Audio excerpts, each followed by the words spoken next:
The CEO buried in snow owed her life to the man she'd destroyed. Adam Blake never imagined that pulling a stranger from a wrecked SUV would unravel everything: his past, his future, and the conspiracy that nearly killed them both. What started as one desperate act of mercy became a collision of two shattered worlds: a single father with nothing left to lose, and a powerful woman running from enemies she never saw coming. This is their story.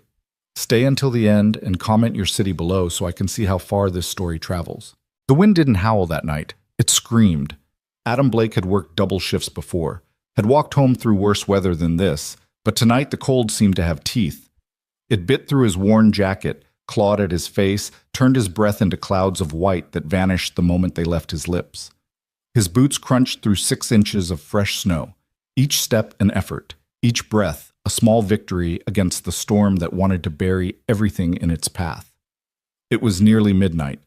The factory town of Millridge had long since rolled up its streets, shuttered its windows, and retreated behind locked doors. Only fools and the desperate walked in weather like this. Adam supposed he qualified as both. His hands, raw and aching even inside his gloves, throbbed with the memory of 12 straight hours on the packaging line. His supervisor, a woman half his age with twice his enthusiasm for corporate efficiency, had kept them running until every last order was filled, as if Christmas bonuses depended on it. They didn't. Adam had learned that lesson 3 months ago when the pink slip arrived, polite and impersonal, thanking him for his service to Morgan Industries. Restructuring, they called it. Optimization. Fancy words for putting people out of work right before the holidays.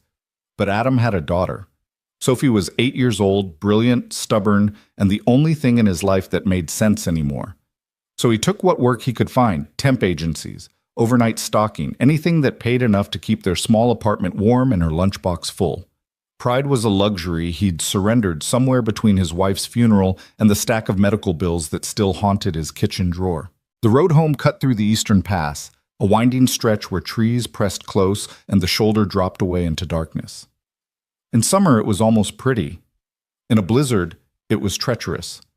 Adam kept his head down, one foot in front of the other, counting streetlights like prayer beads. He almost missed it. The tire tracks carved deep into the snow, veering off the road at an angle that spoke of panic rather than intention. They disappeared over the embankment, black scars against white. Adam stopped. His first instinct was to keep walking. Whatever had happened here, it wasn't his problem. He wasn't a hero. He was just tired. But something made him step closer to the edge. Curiosity, conscience, the part of him that remembered who he used to be before life had beaten the optimism out of him. That's when he saw the SUV. It was expensive, the kind of vehicle that cost more than 3 years of his salary back when he had a salary. Black, sleek, now crumpled against a boulder 20 feet down the slope. Steam rose from the crushed hood, dissipating into the storm. The driver's side door hung open, its interior light flickering weakly. Jesus, Adam whispered. He should call 911. That was the smart thing to do. But his phone was dead. Had been since this morning when he forgot to charge it, and the nearest house was miles back. By the time help arrived, he didn't finish the thought.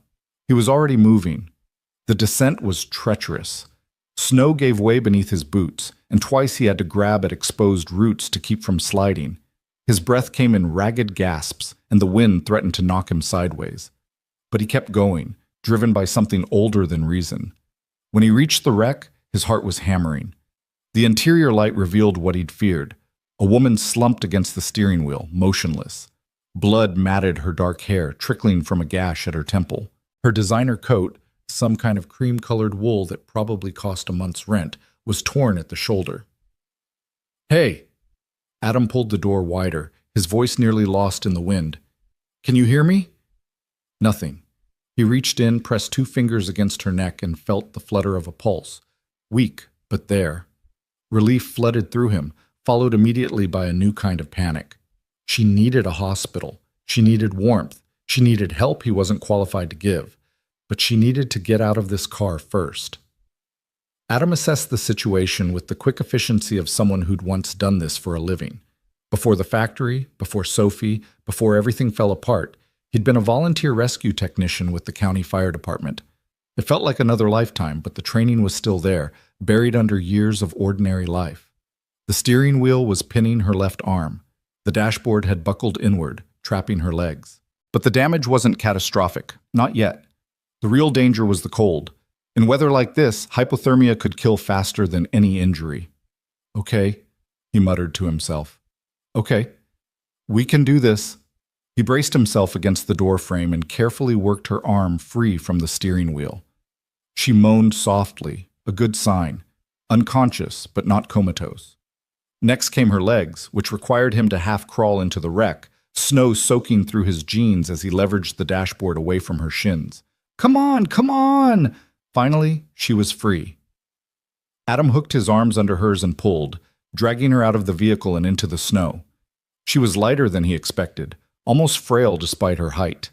Up close, he could see she was maybe 35, with sharp features and the kind of skin that spoke of expensive moisturizer and too little sleep. The wind immediately tried to steal her away. Adam shielded her with his body, making a split-second decision he knew was probably stupid, but felt inevitable. His cabin was half a mile up the road. Old, drafty, barely more than a hunting shack, but it had a fireplace and walls and a roof that mostly didn't leak. It was closer than anything else, and standing here debating wasn't going to save her life. He shifted her weight, pulling her across his shoulders in a fireman's carry. She was dead weight, her head lolling against his back, and every step sent jolts of pain through his already exhausted legs. But Adam had carried heavier burdens than this. He started walking. The world narrowed to a tunnel of white and gray. Snow everywhere, above and below and sideways, erasing landmarks and turning the familiar road into alien territory. Adam's lungs burned. His muscles screamed. The woman's blood soaked through his jacket, warm and then cold against his shoulder. He counted steps. 100, 200, lost track somewhere around 500, and just kept moving because stopping meant death for both of them. When the cabin finally materialized through the storm, a dark shape against darker trees, Adam nearly wept with relief. The door wasn't locked. It never was. There was nothing inside worth stealing. He kicked it open, stumbled through, and laid the woman as gently as he could on the ancient sofa that served as his bed when Sophie was away visiting her grandparents. The cabin was cold, almost as cold as outside. Adam's hands shook as he worked, from cold or adrenaline or both. First priority, heat. He lurched to the fireplace, where he always kept kindling ready, one of the small disciplines that kept chaos at bay. His fingers fumbled with matches, dropping two before finally coaxing a flame to life. The fire caught reluctantly, smoking before finding its rhythm, but it caught. Warmth began to seep into the space, pushing back the worst of the cold. Second priority, the woman. Adam knelt beside her, taking stock of injuries with hands that remembered this work, even if he'd rather forget. The head wound was the most obvious concern, deep enough to bleed freely, but not deep enough to be immediately fatal. Concussion, certainly. He needed to keep her warm, keep her still, watch for signs of brain trauma. He grabbed every blanket he owned, 3 in total, and piled them over her. Then he peeled off his soaked jacket and went to work cleaning the wound with bottled water and the first aid kit he kept under the sink. His hands were steadier now, moving with practiced efficiency. "You're going to be okay," he murmured, though she couldn't hear him. "I've got you."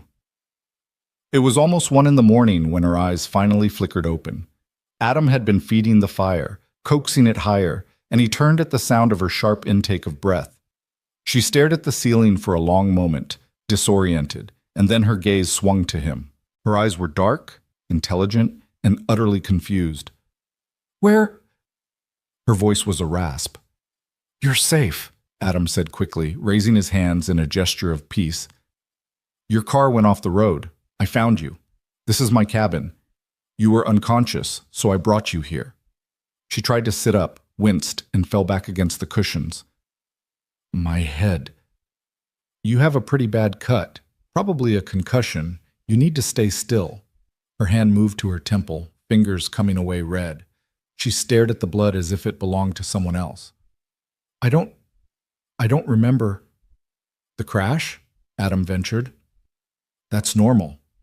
Head trauma can mess with memory."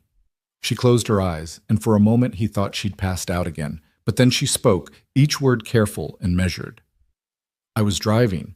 There was something wrong. The brakes, they didn't... She stopped, frowning. Why are you helping me?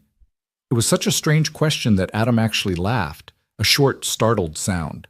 Because you needed help. You don't know me. Doesn't matter.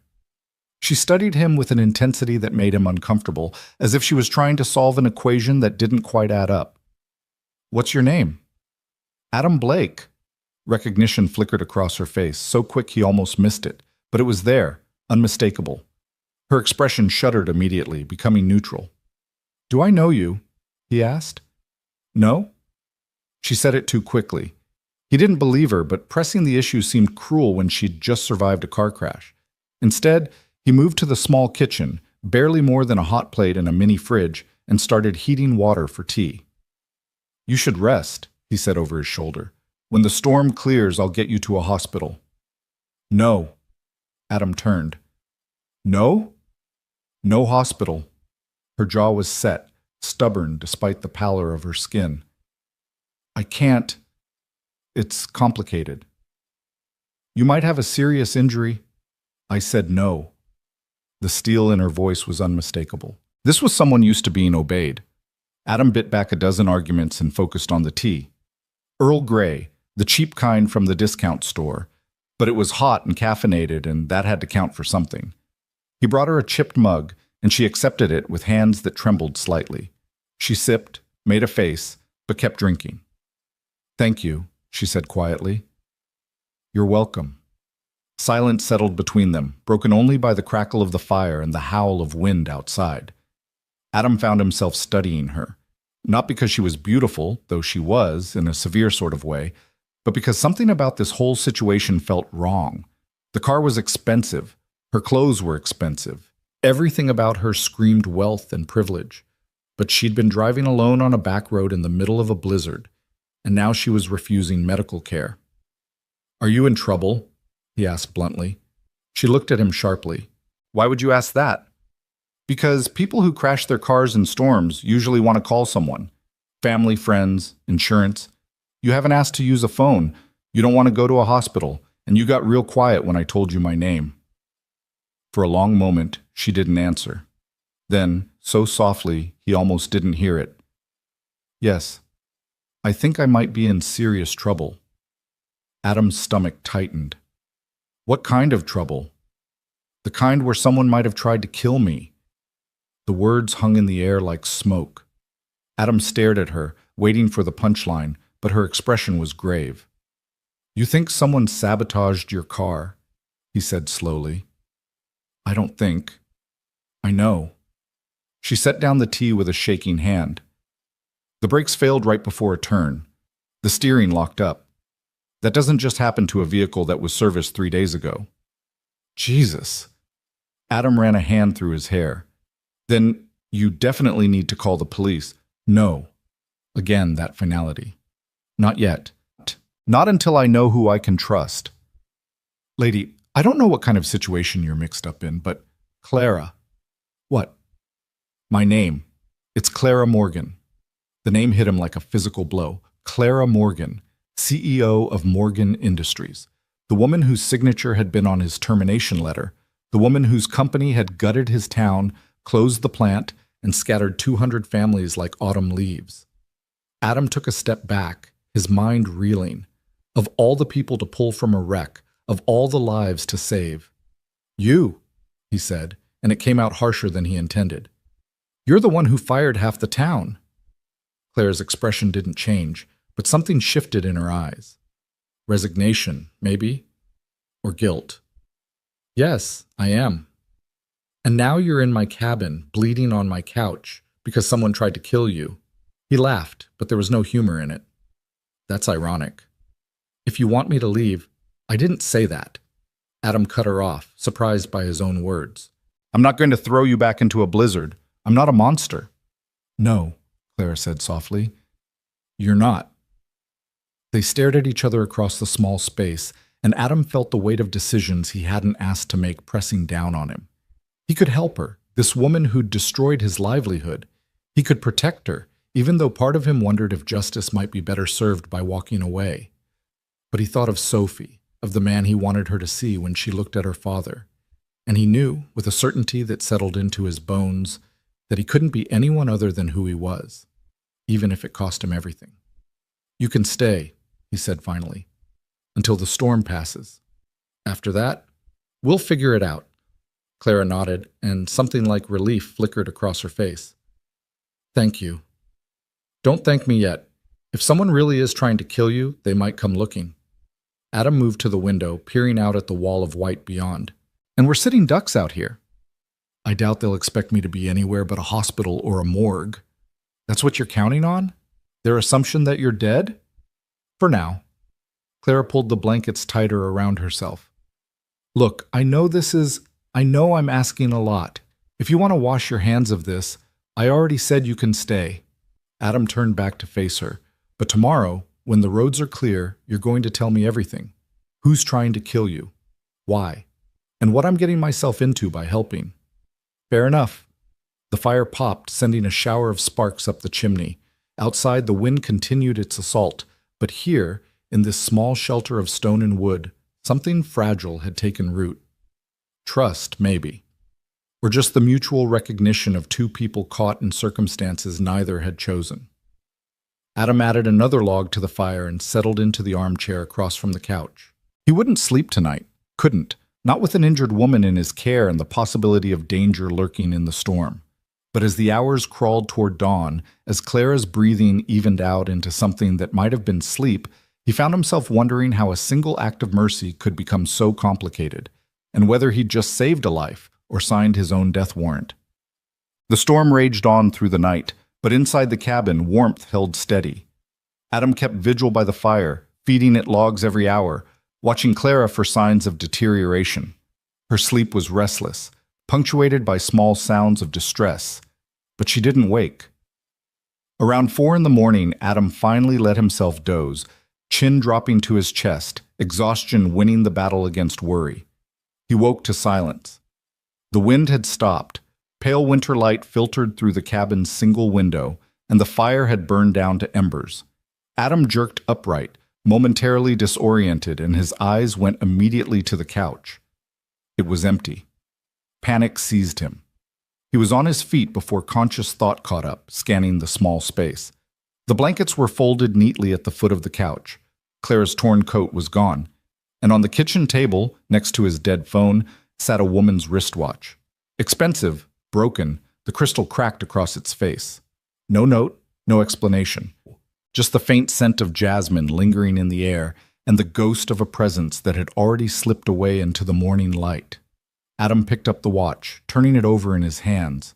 On the back, engraved in elegant script, CM.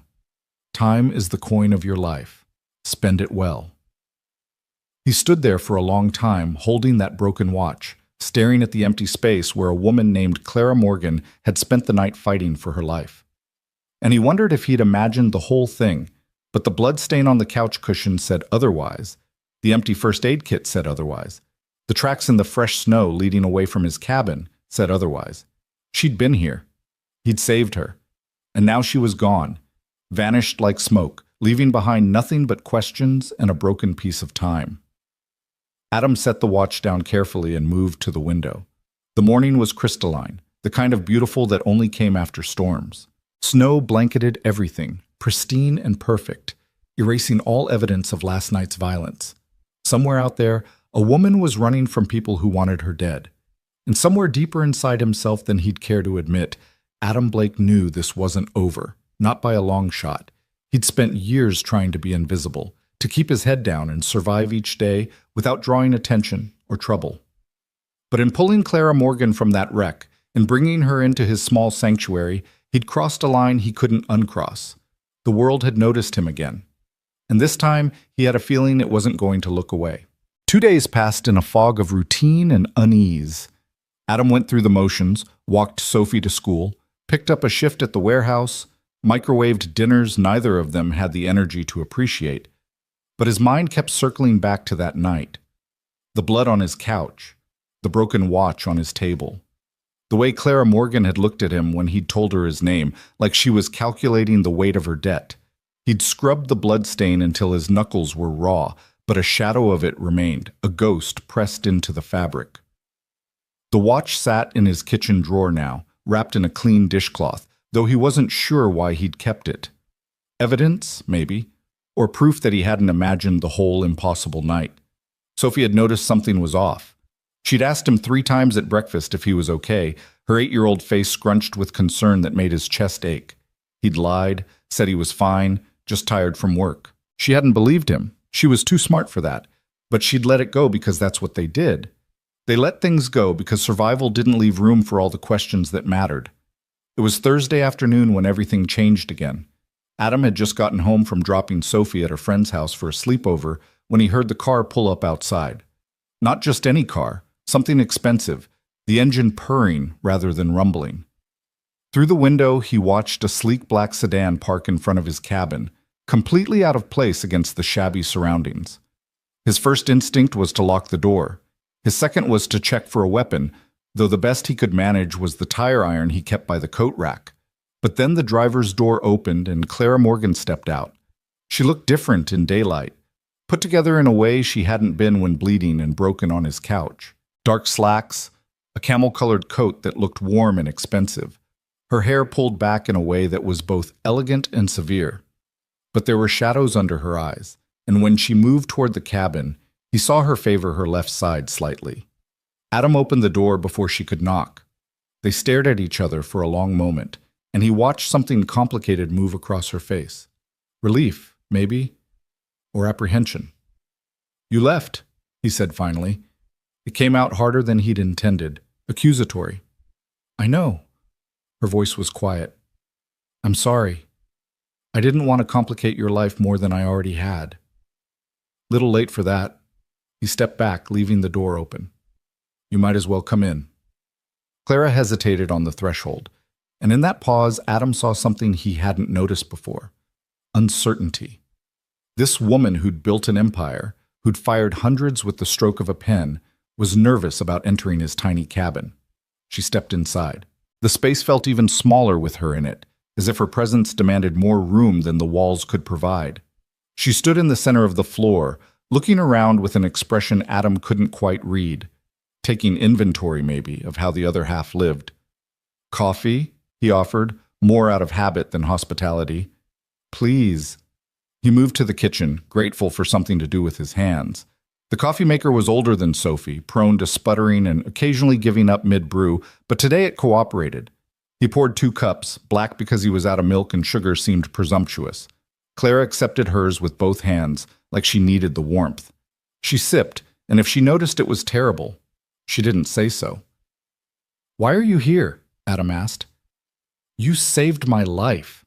She said it simply, stating a fact. "And I left without even thanking you properly." "You left a watch." "That was supposed to be—" She paused, seeming to reconsider her words. "I didn't know what else to do. I thought it might compensate for your trouble." "A broken watch compensates for harboring a fugitive?" "I'm not a fugitive. You're running from someone who wants you dead. Semantics." Adam set his coffee down harder than necessary.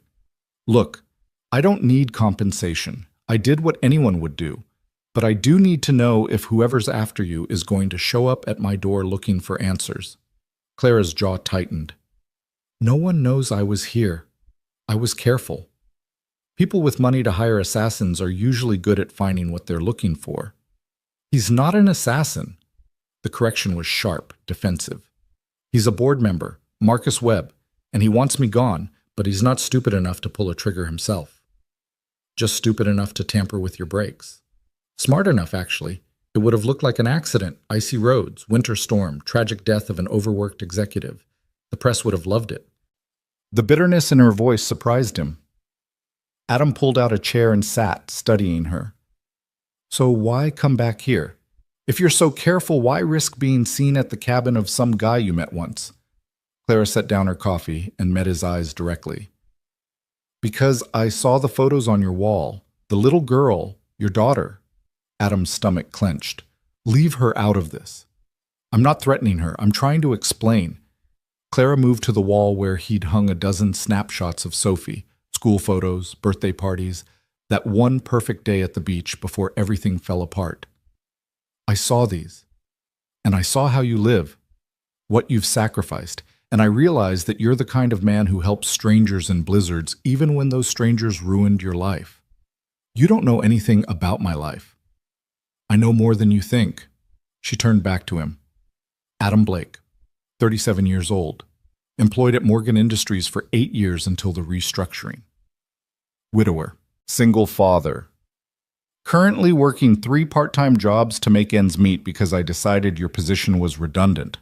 The words landed like blows. Adam stood abruptly, the chair scraping against the floor. Get out. Wait, I said get out. You want to feel guilty? Fine. Feel guilty somewhere else.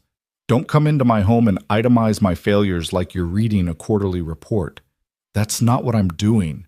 Claire's voice rose to match his. I'm trying to tell you that I understand what I took from you, that I came here because I need to make it right. You can't make this right. You can't give me back my job or my dignity or the last 3 months of struggling to explain to my 8-year-old daughter why we can't afford new shoes. Adam's hands were shaking. You can't fix any of that with guilt or money or whatever else you're selling. I'm not selling anything. Claire's composure cracked, just slightly. I'm asking for your help. The admission hung between them, raw and unexpected. Adam laughed, but it was a hollow sound. My help? You've got to be kidding. I wish I was. She reached into her coat pocket and pulled out a slim folder, setting it on the table. This is everything I've been able to gather about Marcus Webb. Financial records, emails, patterns I've noticed in board meetings. It's not enough to go to the police with, not yet. But it's a start. Adam stared at the folder like it might bite. Why show me this? Because I can't trust anyone in my world. My assistant could be bought. My lawyers could be compromised.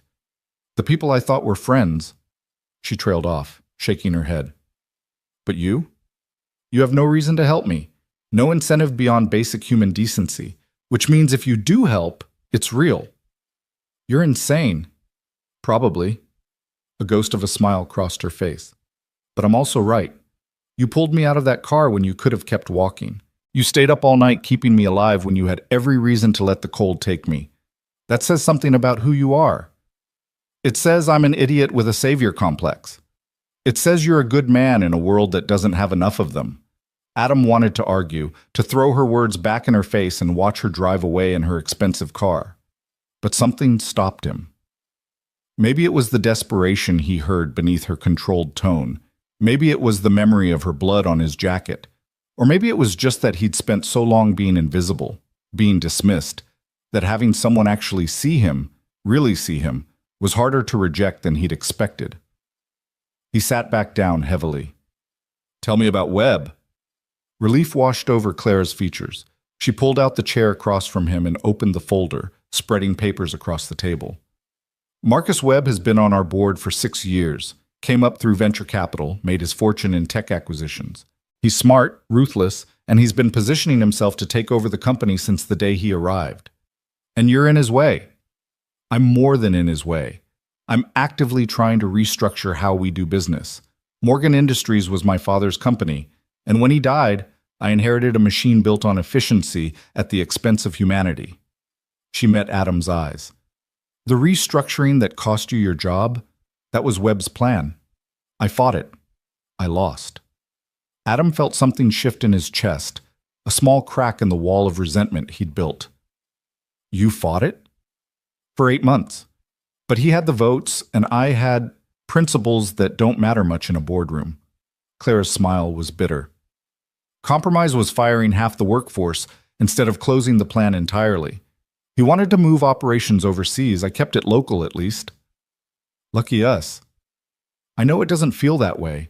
I know you lost something that mattered, and nothing I say changes that. She gestured to the papers. But if Webb takes over, he'll finish the job. Every plant in every town like Millridge will close. Hundreds more families will be where you are now. So this isn't just about saving your own skin. Oh, it's absolutely about saving my skin. I don't have delusions of being noble. Claire's honesty was almost refreshing. But it happens that my survival aligns with preventing something worse. Call it enlightened self-interest. Adam picked up one of the papers, a spreadsheet dense with numbers. What am I looking at? Offshore accounts. Webb's been siphoning money from company projects for 2 years, funneling it through subsidiaries that technically exist but don't actually produce anything. He's building a war chest. For what? A hostile takeover. If I die or resign, he needs capital to buy out the other shareholders before they can install someone else. Right now I hold 35% of the company. He has 18. The rest is scattered among smaller investors who'll sell to whoever offers the most. And if he succeeds, then everything changes. He dismantles what's left of my father's vision, sells off the valuable pieces, and walks away with billions while communities like yours become ghost towns. Clara's voice was steady, but Adam heard the anger underneath. He's already started. That crash wasn't his first attempt. 3 weeks ago, someone broke into my home. 2 weeks ago, my assistant found a death threat in her email meant for me. The breaks were just the latest escalation. Adam set down the paper and rubbed his face. This was insane.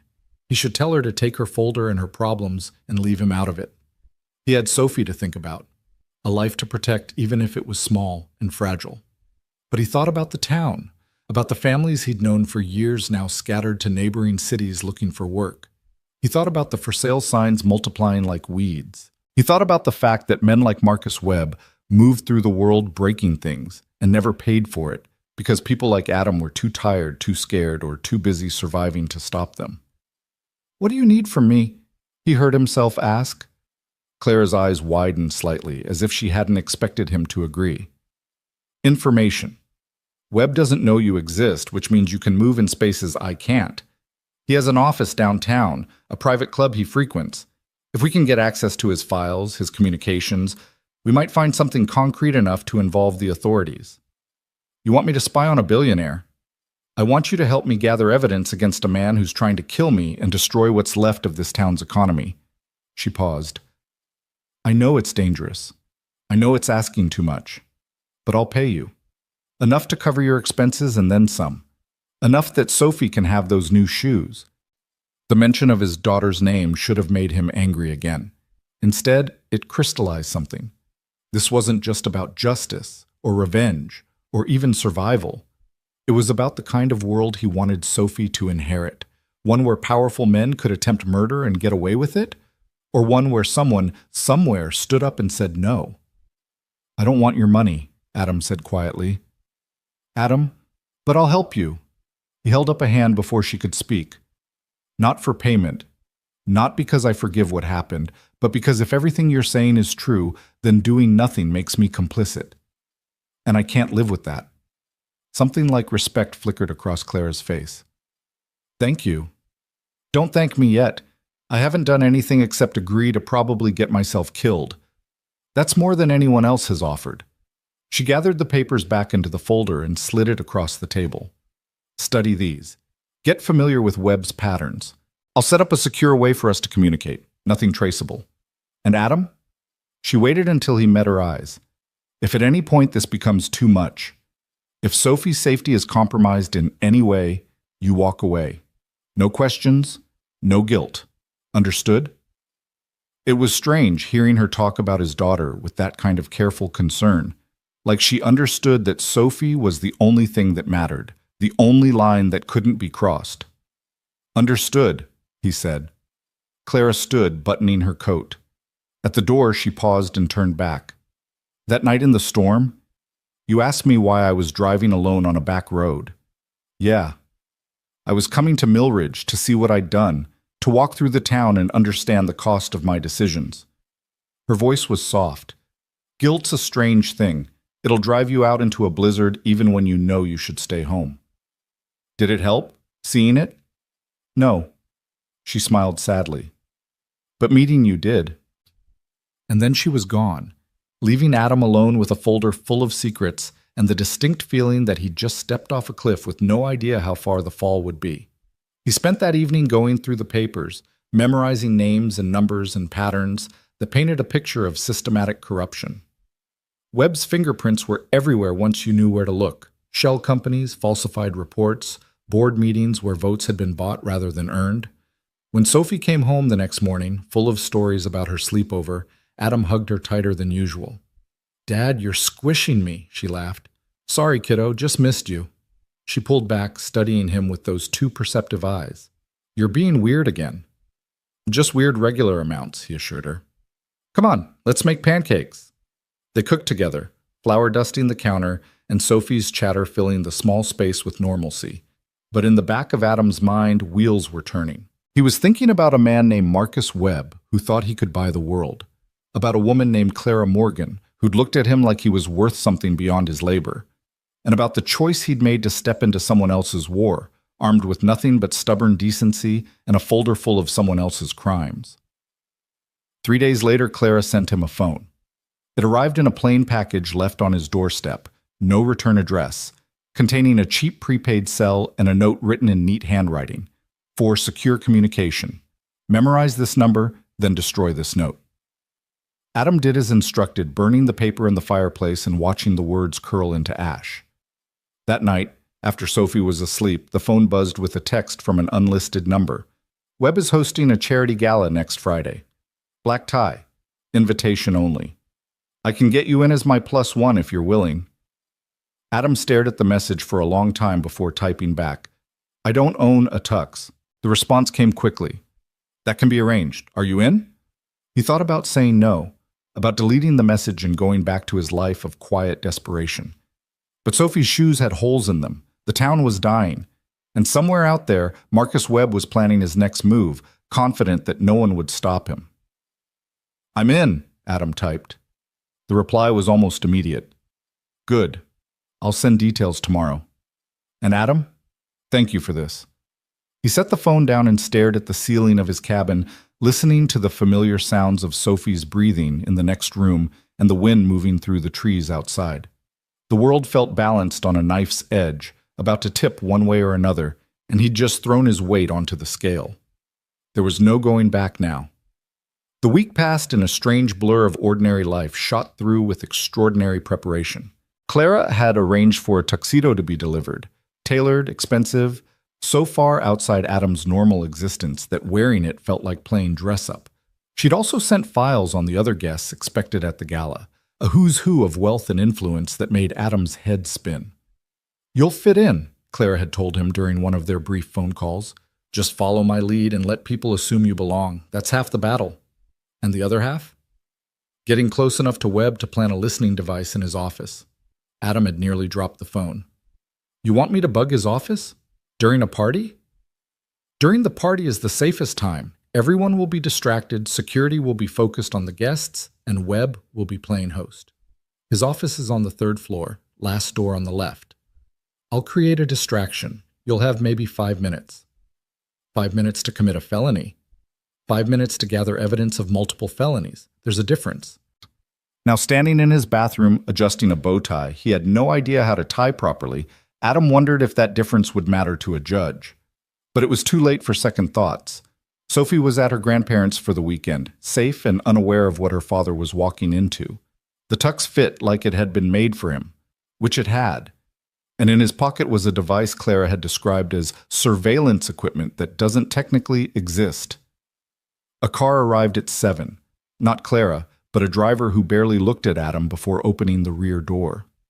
The ride into the city was silent, the landscape changing from rural decay to urban renewal, from the world Adam knew to one he'd only ever seen in magazines. The gala was being held at the Grandview Hotel, a building that dripped with old money and new renovations. Adam had driven past it a dozen times, but never imagined stepping inside. Now, walking through doors held open by uniformed attendants, he felt like an imposter at someone else's life. Clara was waiting in the lobby. She wore a dress the color of midnight, elegant and understated in a way that somehow made her more noticeable rather than less. Her hair was down, softening features that were usually severe, and when she saw Adam, she smiled with what might have been genuine warmth. "You clean up well," she said, adjusting his crooked bow tie with practiced efficiency. "Feel like I'm wearing a costume." "Everyone here is wearing a costume. You'll fit right in." She took his arm, and they moved toward the ballroom. "Remember, you're Adam Blake. independent consultant. We met through mutual colleagues. Keep it vague if anyone asks. And if they ask what I consult on? Risk assessment. It's boring enough that no one will dig deeper. The ballroom was excessive in the way only wealth could achieve. Crystal chandeliers, tables draped in white linen, centerpieces that probably cost more than Adam's monthly rent. People moved in clusters, talking and laughing with the ease of those who'd never worried about keeping the lights on. Adam felt Clara's hand tighten on his arm. "There," she said quietly. "By the bar. That's Marcus Webb." Adam followed her gaze to a man in his 50s, silver hair immaculately styled, holding court with a group of admirers. He was handsome in that polished way of someone who'd had professional help, and when he laughed, it was the kind of sound that demanded attention. "He looks like a politician," Adam murmured. "Worse. He's a predator who learned to smile for cameras." Clara steered them toward the opposite side of the room. "We'll make the rounds first. Let him see us together. Let him wonder. Then, when dinner starts, I'll approach him. That's when you make your move." The next hour was surreal. Adam shook hands with people whose names he recognized from Forbes, made small talk about markets and trends he barely understood, and watched Clara work the room with the kind of grace that came from years of practice. She was good at this, the performance of interest, the careful navigation of egos and alliances. But he also saw the strain in her eyes, the way her smile never quite reached them. She was playing a part, just like him, except her costume had been sewn on years ago and she'd forgotten how to take it off. Dinner was announced, and people began finding their seats. Clara's hand brushed his arm. "Now," she whispered. She moved toward Webb, and Adam watched her approach with his heart hammering. Webb's face lit up when he saw her, all false warmth and practiced charm. Clara said something that made him laugh, then gestured toward the terrace. They moved in that direction, drawing several other board members with them. Adam slipped away. The mansion's third floor was accessed through a side staircase marked private. Adam climbed quickly, trying to look like he belonged, praying no one would stop him.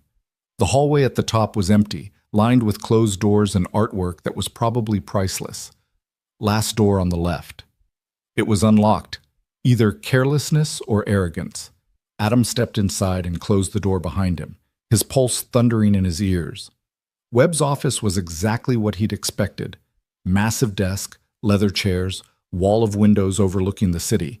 But it was the computer that mattered. Clara had been clear. Plant the device behind the monitor where it wouldn't be easily spotted, and let it do its work. Adam moved to the desk, his hands surprisingly steady despite the adrenaline flooding his system.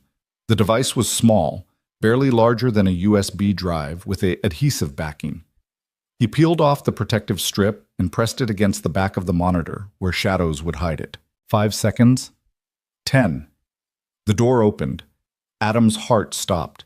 A woman stood in the doorway, young, professionally dressed, her expression shifting from surprise to suspicion.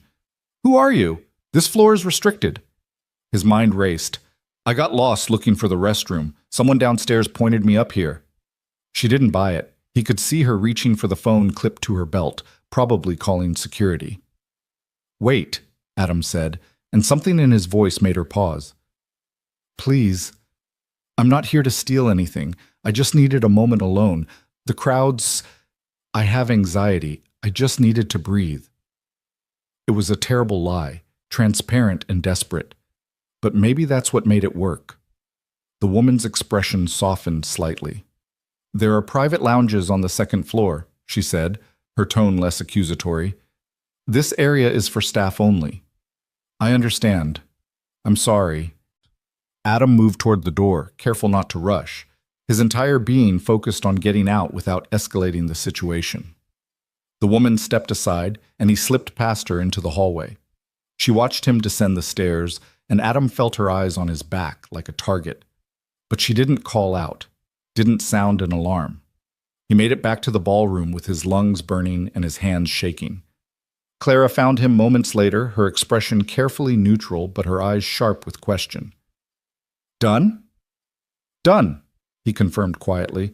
"Almost got caught." "But you didn't." She squeezed his hand briefly.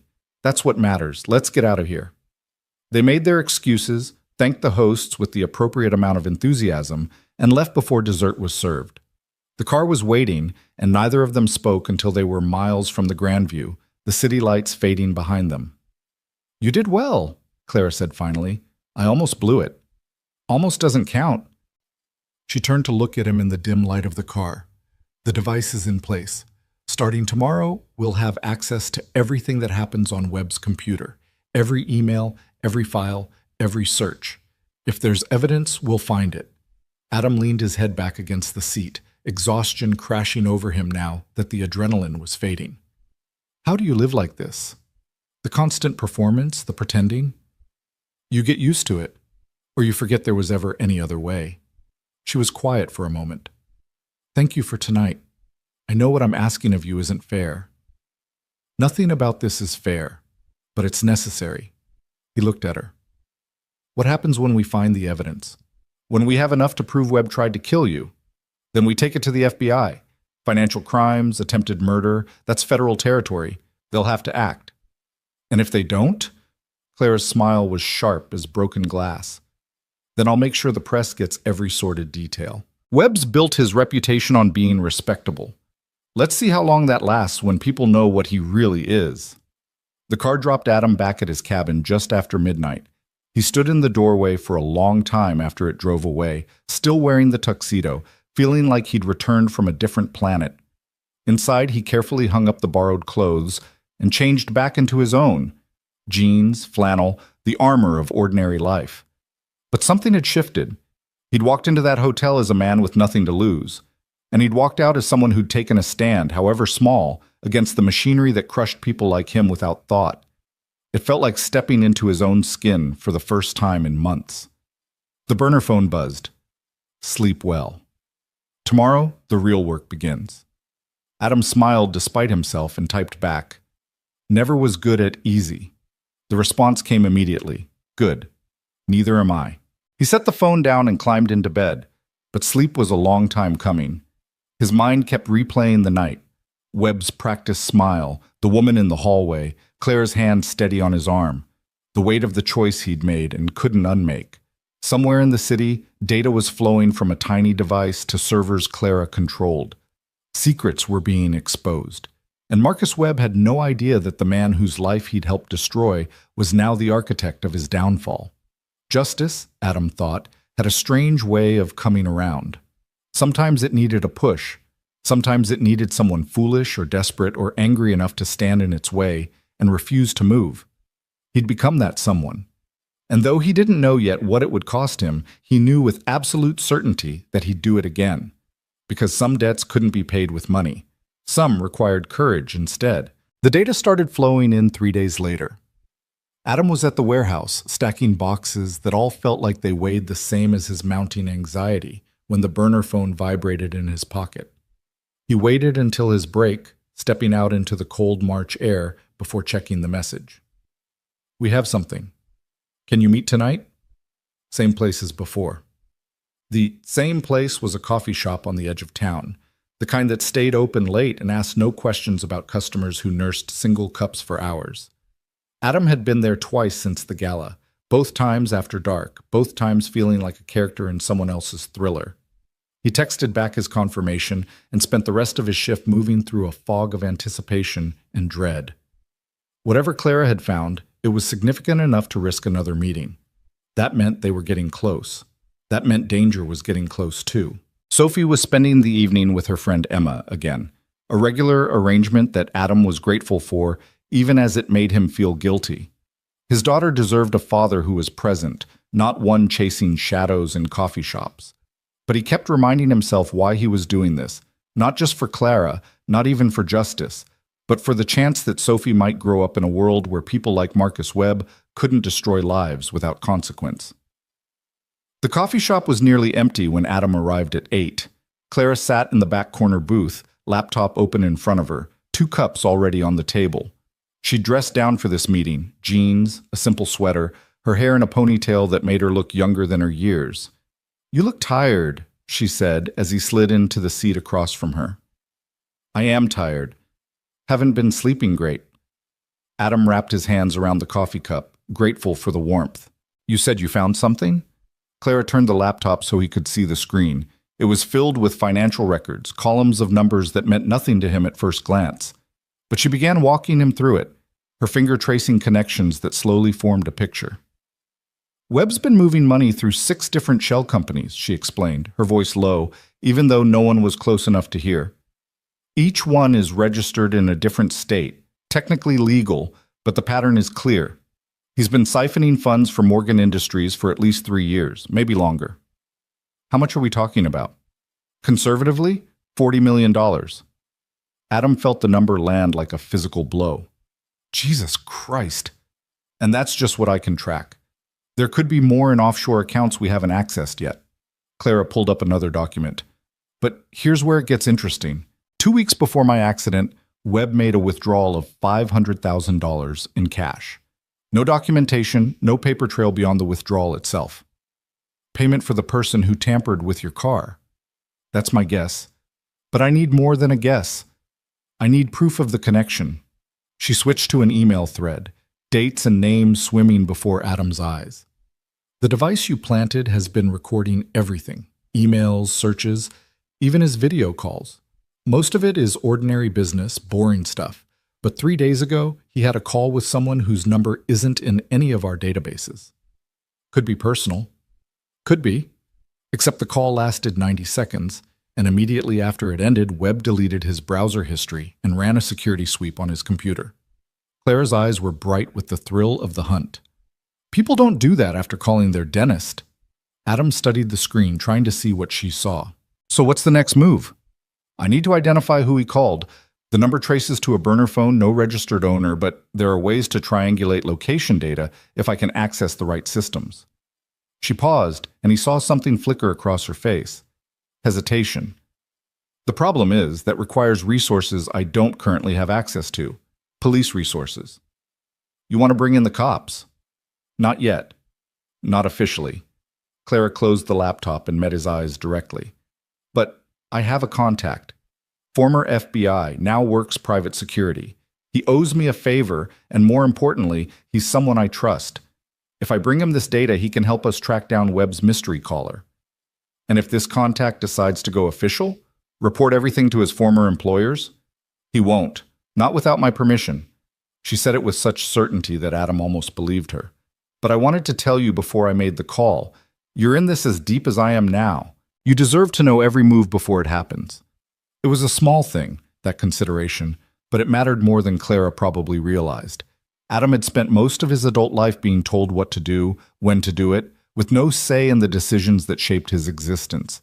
Having someone ask rather than command was almost foreign. Make the call, he said. Relief crossed Clara's face. Thank you. I'll set up a meeting for tomorrow. Can you? I'll be there.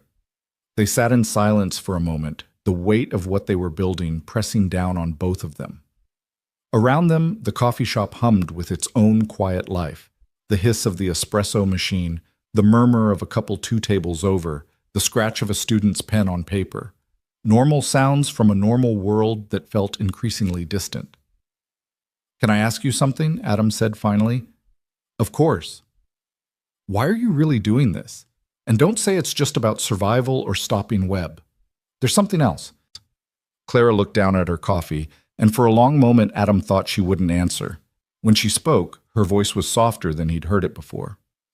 My father built Morgan Industries from nothing. He was ruthless sometimes, made decisions I didn't agree with, but he believed that business could be a force for good if you tried hard enough. When he died, I inherited not just a company, but a philosophy. She looked up, and her eyes were shadowed with something that might have been grief. I've spent 5 years trying to honor that, trying to prove that you can be profitable and ethical at the same time. And then people like Webb come along and remind me that maybe my father was wrong. Maybe the only way to survive in this world is to be as brutal as your enemies. You don't believe that. Some days I do. Some days I think I'm just naive, playing a game I was never meant to win. She smiled, but it didn't reach her eyes.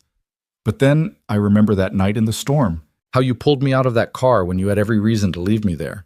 And I think maybe my father wasn't completely wrong. Maybe there are still people who choose to be decent even when it costs them. The honesty of it disarmed him. Adam had spent weeks seeing Clara as an abstract figure, the CEO who'd ruined his life, the woman in danger, the unlikely ally. But sitting across from her now, seeing the exhaustion and determination and doubt that she usually kept hidden, he realized she was just as lost as he was, just trying to do the right thing in a world that didn't make it easy. "Your father would be proud of you," Adam said quietly, "for fighting back, for not letting Webb win." "I hope so." Clara finished her coffee and stood. "I'll text you the details for tomorrow's meeting. And Adam, be careful going home. Webb's people could be watching either of us." "You think he suspects?" "I think he's paranoid and smart, which is a dangerous combination. Just be aware of your surroundings." She left first, a practiced precaution they'd developed. Adam waited 10 minutes before following, scanning the street for cars that didn't belong or faces that appeared too often. He saw nothing, but that didn't mean nothing was there. The drive home took him through the heart of Millridge, past the closed factory that had once been the town's beating heart. Even in darkness, it was a monument to loss, windows boarded up, parking lot empty. How many lives had been upended when those doors closed for the last time? How many families had scattered like his, looking for work that paid half as much and mattered less? Marcus Webb had done this, not alone, but he'd been the driving force, the voice arguing for efficiency over humanity. And now he was trying to finish the job, to squeeze the last drops of value from communities that had given everything. Adam felt anger rise in his chest, hot and righteous. He'd spent months swallowing that anger, turning it inward, letting it eat at him in the dark hours when Sophie was asleep and he was alone with his failures. But now it had somewhere to go. Now it had a target. He parked outside his cabin and sat for a moment in the darkness, letting his breathing steady. Tomorrow he'd meet Clara's contact, would take another step down this path he couldn't reverse. Tonight he'd check on Sophie, maybe read her a story if she wasn't already asleep, and pretend for a few hours that life was simple. Inside, the babysitter reported that Sophie had been good, had finished her homework, had gone to bed without argument. Adam paid her and waited until she drove away before climbing the stairs to his daughter's room. Sophie was asleep, her dark hair spread across the pillow, one arm wrapped around the stuffed elephant she'd had since she was 3. Adam stood in the doorway watching her breathe, feeling his heart constrict with love and fear in equal measure. Everything he was doing, every risk he was taking, came back to this moment, to the fierce need to make sure she grew up safe, secure, in a world that didn't grind up people like them without thought. "I'm trying to make things better, kiddo," he whispered. "I hope you understand someday." She didn't stir, lost in whatever dreams 8-year-olds had, and Adam retreated to his own room where sleep was harder to find. The next day dawned gray and cold, spring still weeks away from arriving in earnest. Adam dropped Sophie at school, worked a morning shift at the warehouse, and met Clara at 2 in the afternoon at an address she'd texted him that morning. It was a security firm on the industrial edge of the city, the kind of place that looked deliberately unremarkable. Inside, the reception area was sparse but professional, and the woman at the desk clearly expected them. "Miss Morgan, Mr. Blake, he's waiting for you in conference room B." He turned out to be a man in his 50s named David Reeves, built like someone who'd spent time in the military and never quite left it behind. His handshake was firm, his eyes sharp and assessing as they settled on Adam. "So you're the Good Samaritan," Reeves said, and there was something approving in his tone. "Clara's told me about you." "Nothing good, I hope," Adam replied, and was rewarded with a brief smile. They settled around a conference table while Clara pulled out her laptop and began laying out everything they'd gathered. Reeves listened without interrupting, occasionally making notes, his expression neutral. Adam found himself studying the man, trying to determine if he could be trusted. Clara clearly thought so, but Adam's faith in other people's judgment had been shaken more than once. "This is solid work," Reeves said when Clara finished. "The financial records alone would be enough to trigger an investigation. Add in the attempted murder and you've got a federal case." "But," Clara prompted, because there was clearly a but coming. "But Webb has friends in high places. If we move too soon, if the evidence isn't absolutely airtight, he'll use those connections to bury it. We need the identity of his contact, the person he paid to sabotage your car. Without that, Everything else is circumstantial. The phone number, Adam said. Can you trace it?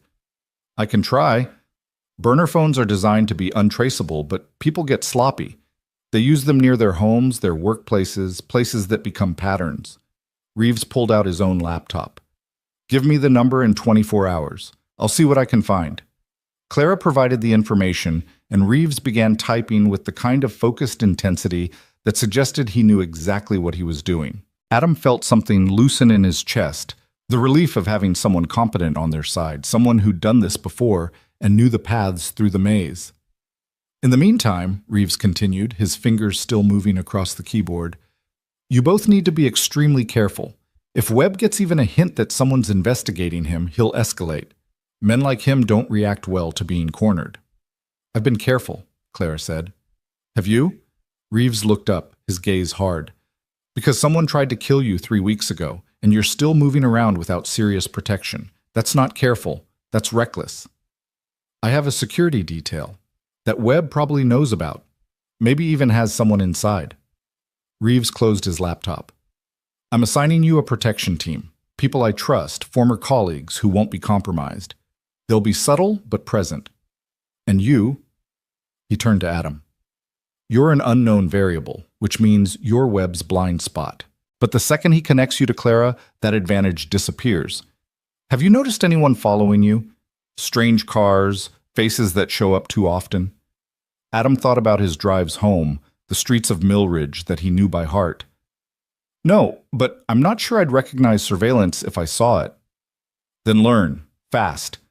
Reeves pulled out a business card and slid it across the table. This is my direct line. If anything feels wrong, anything at all, you call me immediately. Don't try to be a hero. Don't assume you can handle it. Just call. The weight of those words settled over Adam like a physical thing. This was real. The danger he'd been abstractly aware of suddenly felt concrete, immediate.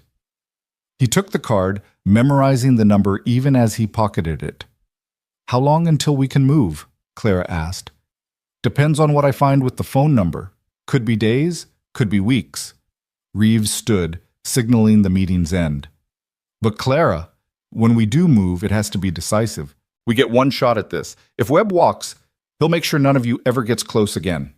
The implication hung in the air, unspoken but clear. This wasn't just about justice or exposing corruption. It was about survival. For Clara, for Adam, for everyone Webb had hurt or would hurt if given the chance. They left the security firm separately. Another precaution, and Adam drove aimlessly for a while before heading to pick up Sophie from school. His mind was churning, processing everything Reeves had said, cataloging his own movements over the past weeks for anything that might have been surveillance. He found nothing, but the not knowing was almost worse than certainty. Sophie was full of chatter about her day, something about a science project and her friend Emma's birthday party next week.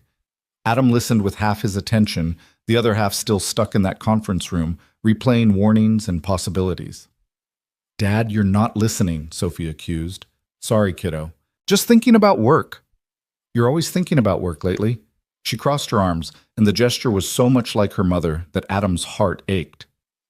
Is everything okay?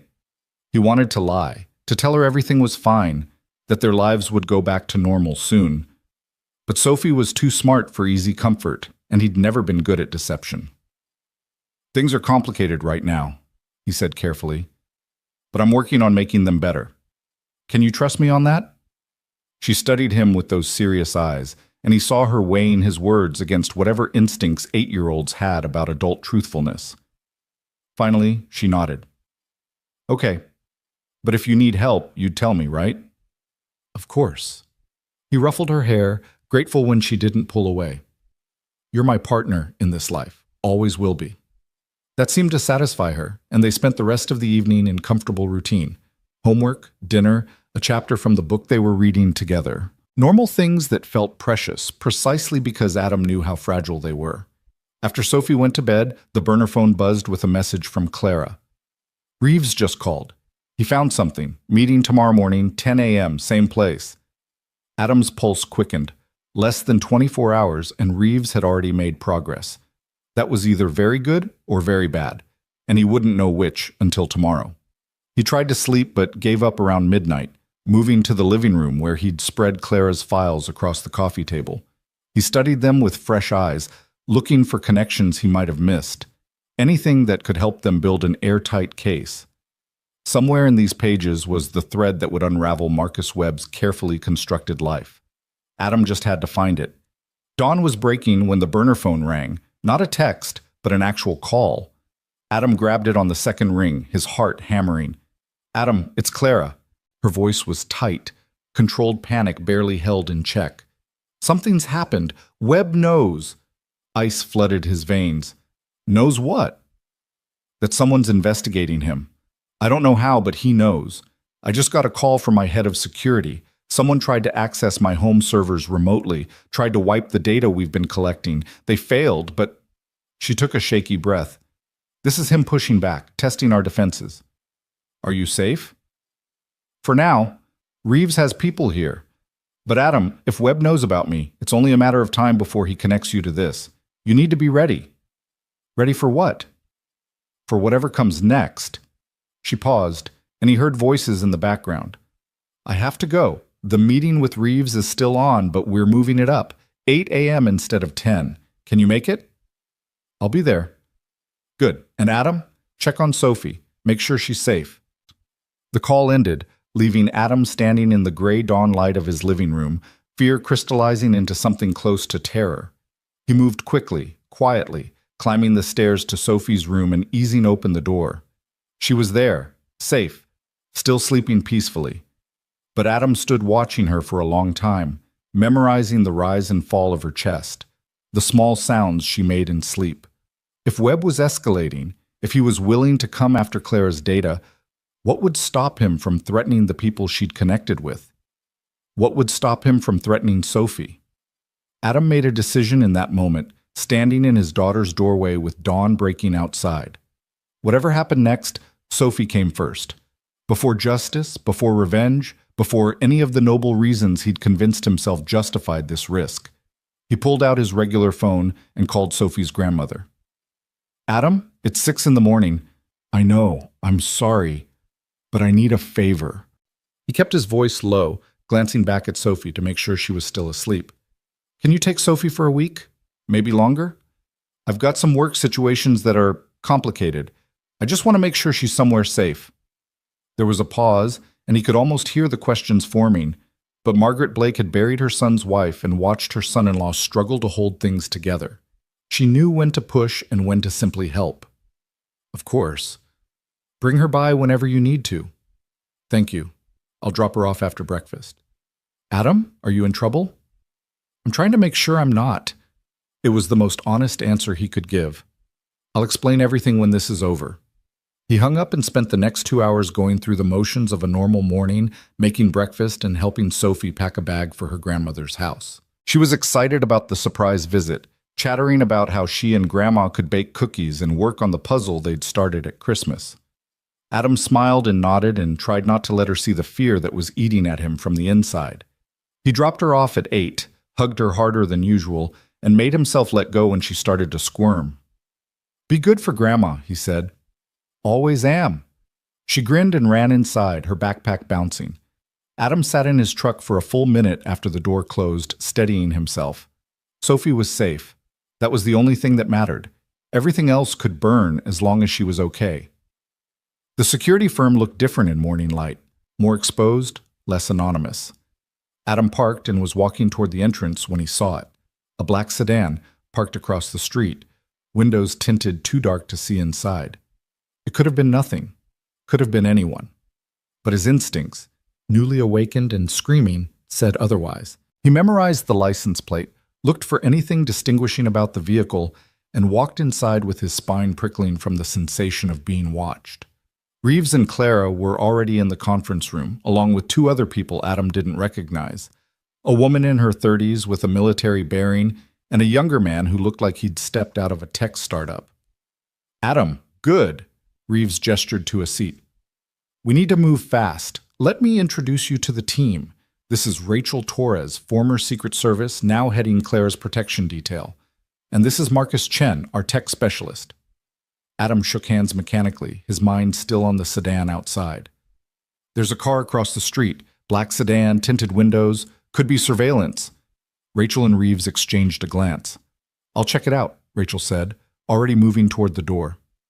"What did you find?" Clara asked Reeves, her voice tight. The burner phone Webb called traces to a location in South City, a garage that specializes in luxury car maintenance. Reeves pulled up images on his laptop. The owner is a man named Kyle Brennan, former mechanic, 3 priors for assault, known to work on vehicles for people who don't want questions asked. "He's the one who sabotaged my car," Clara said. "That's the theory. But here's where it gets interesting." Reeves clicked through several screens. Brennan made a second withdrawal from his account 2 days ago, large amount, cash, which suggests Webb might be paying him to disappear or paying him to finish the job, Adam finished. The room went quiet. Rachel returned, her expression grim. "Sedan's gone. Either moved or I spooked them. But there are fresh tire marks, and the positioning was deliberate. Someone was watching this building." "Then we're out of time," Clara said. "We need to get to Brennan before Webb does. If he disappears or ends up dead, we lose our connection." "Already working on it," Marcus said from his laptop. "I've got eyes on Brennan's garage through traffic cameras. His car is there now. If we move in the next hour, we can intercept him." "We?" Adam asked. "Rachel, me, and a backup team." Reeves looked at Clara. "You stay here where it's secure. Adam, I'm coming with you." "Like hell you are. You're a civilian. I'm the reason Clara's alive. I'm the one who planted that device. I've earned the right to see this through." Adam's voice was steady despite the adrenaline flooding his system. "Besides, if Webb's people are watching, they're looking for Clara and your team. They're not looking for me." Reeves started to argue, but Clara cut him off. "He's right, and we need every advantage we can get." For a long moment, Reeves stared at Adam, assessing. Then he gave a short nod. "Fine, but you follow orders, you stay in the vehicle until I say otherwise, and if shooting starts, you hit the ground and don't move. Understood?" "Understood." Rachel distributed earpieces to Adam and the others. "We leave in 5 minutes, 2 vehicles, 1 primary, 1 backup. Adam, you're with me and Reeves in the primary. Marcus stays here with Miss Morgan and monitors from remote." The next 5 minutes were a blur of preparation. Adam was fitted with a vest. Just a precaution, according to Rachel, though the weight of it made everything feel more real. They moved to an unmarked SUV, and Adam found himself in the back seat as Rachel drove and Reeves coordinated with the backup team over radio. The city passed by outside, ordinary people going about ordinary days, completely unaware that in the vehicle beside them, something extraordinary was unfolding. Adam felt disconnected from it all, like he was watching himself in a movie, some version of his life that had veered wildly off script. "Target location in 3 minutes," Rachel announced. Reeves turned to look at Adam. "Last chance to back out." "I'm not backing out." "Then remember what I said. Stay in the vehicle, stay down, and don't try to be a hero." The garage came into view, a squat brick building with 3 bay doors, one of them open, revealing a luxury sedan on the lift. Adam saw a figure moving inside, someone in coveralls working beneath the vehicle. "That's Brennan," Marcus confirmed through the earpiece. "No other personnel visible." Rachel parked half a block down, positioning the vehicle so they had a clear line of sight. The backup team, wherever they were, remained invisible. Everything was quiet, controlled, professional. Then the world exploded into chaos. A second vehicle came screaming around the corner, a black SUV moving too fast, brakes squealing as it swerved into the garage lot. 2 men jumped out before it fully stopped, and Adam saw the glint of weapons in their hands. "Contact!" Rachel shouted. "Armed suspects, moving on target location." Reeves was already on the radio, calling in the backup team, but Adam's eyes were locked on the garage. Brennan had seen the men, was running toward the back of the building, but he wasn't fast enough. One of the men raised his weapon. Adam didn't think. He moved. He was out of the SUV before Rachel could stop him, running toward the garage with his heart hammering and his mind screaming that this was insane. Behind him, he heard Rachel cursing, heard Reeves shouting orders, but he didn't stop. He'd spent months being careful, being invisible, avoiding confrontation. But something in him had broken when he pulled Clara from that wreck, and he couldn't go back to being the man who walked away. Brennan stumbled, and one of the gunmen was raising his weapon for a clear shot when Adam crashed into him from the side. They went down hard, the weapon clattering away across concrete, and Adam felt pain explode in his ribs where the man's elbow connected.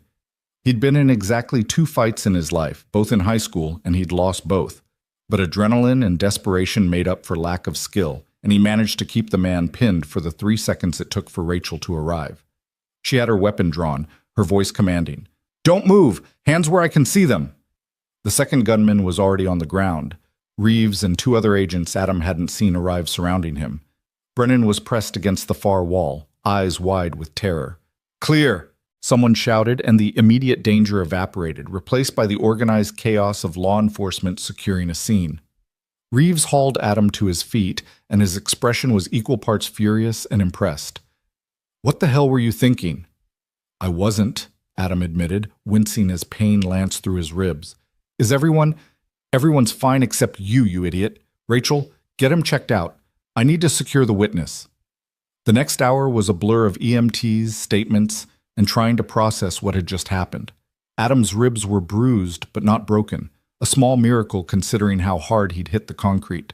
The 2 gunmen were in custody, and Brennan was talking, not to Adam, but to Reeves and a team of federal agents who'd arrived with impressive speed. Clara arrived at some point, her face pale but determined. She stood beside Adam as they watched through the garage window while Brennan gave his statement, his hands shaking as he spoke. "He's telling them everything," Rachel said, moving to stand beside them. "Webb's name, the payment, the instructions for sabotaging your car. It's all coming out." "Is it enough?" Clara asked. "Combined with your financial records and the attempted hit we just stopped?" "Yeah, it's enough." Rachel smiled grimly. "Webb's done." Adam felt something loosen in his chest, a tension he'd been carrying for weeks finally releasing. They'd done it. Against all odds, against every advantage Webb had, they'd actually done it. But the victory felt muted, overshadowed by the realization of how close they'd come to losing. If those gunmen had arrived 5 minutes earlier, if backup hadn't been nearby, if Adam had stayed in the vehicle like he was supposed to.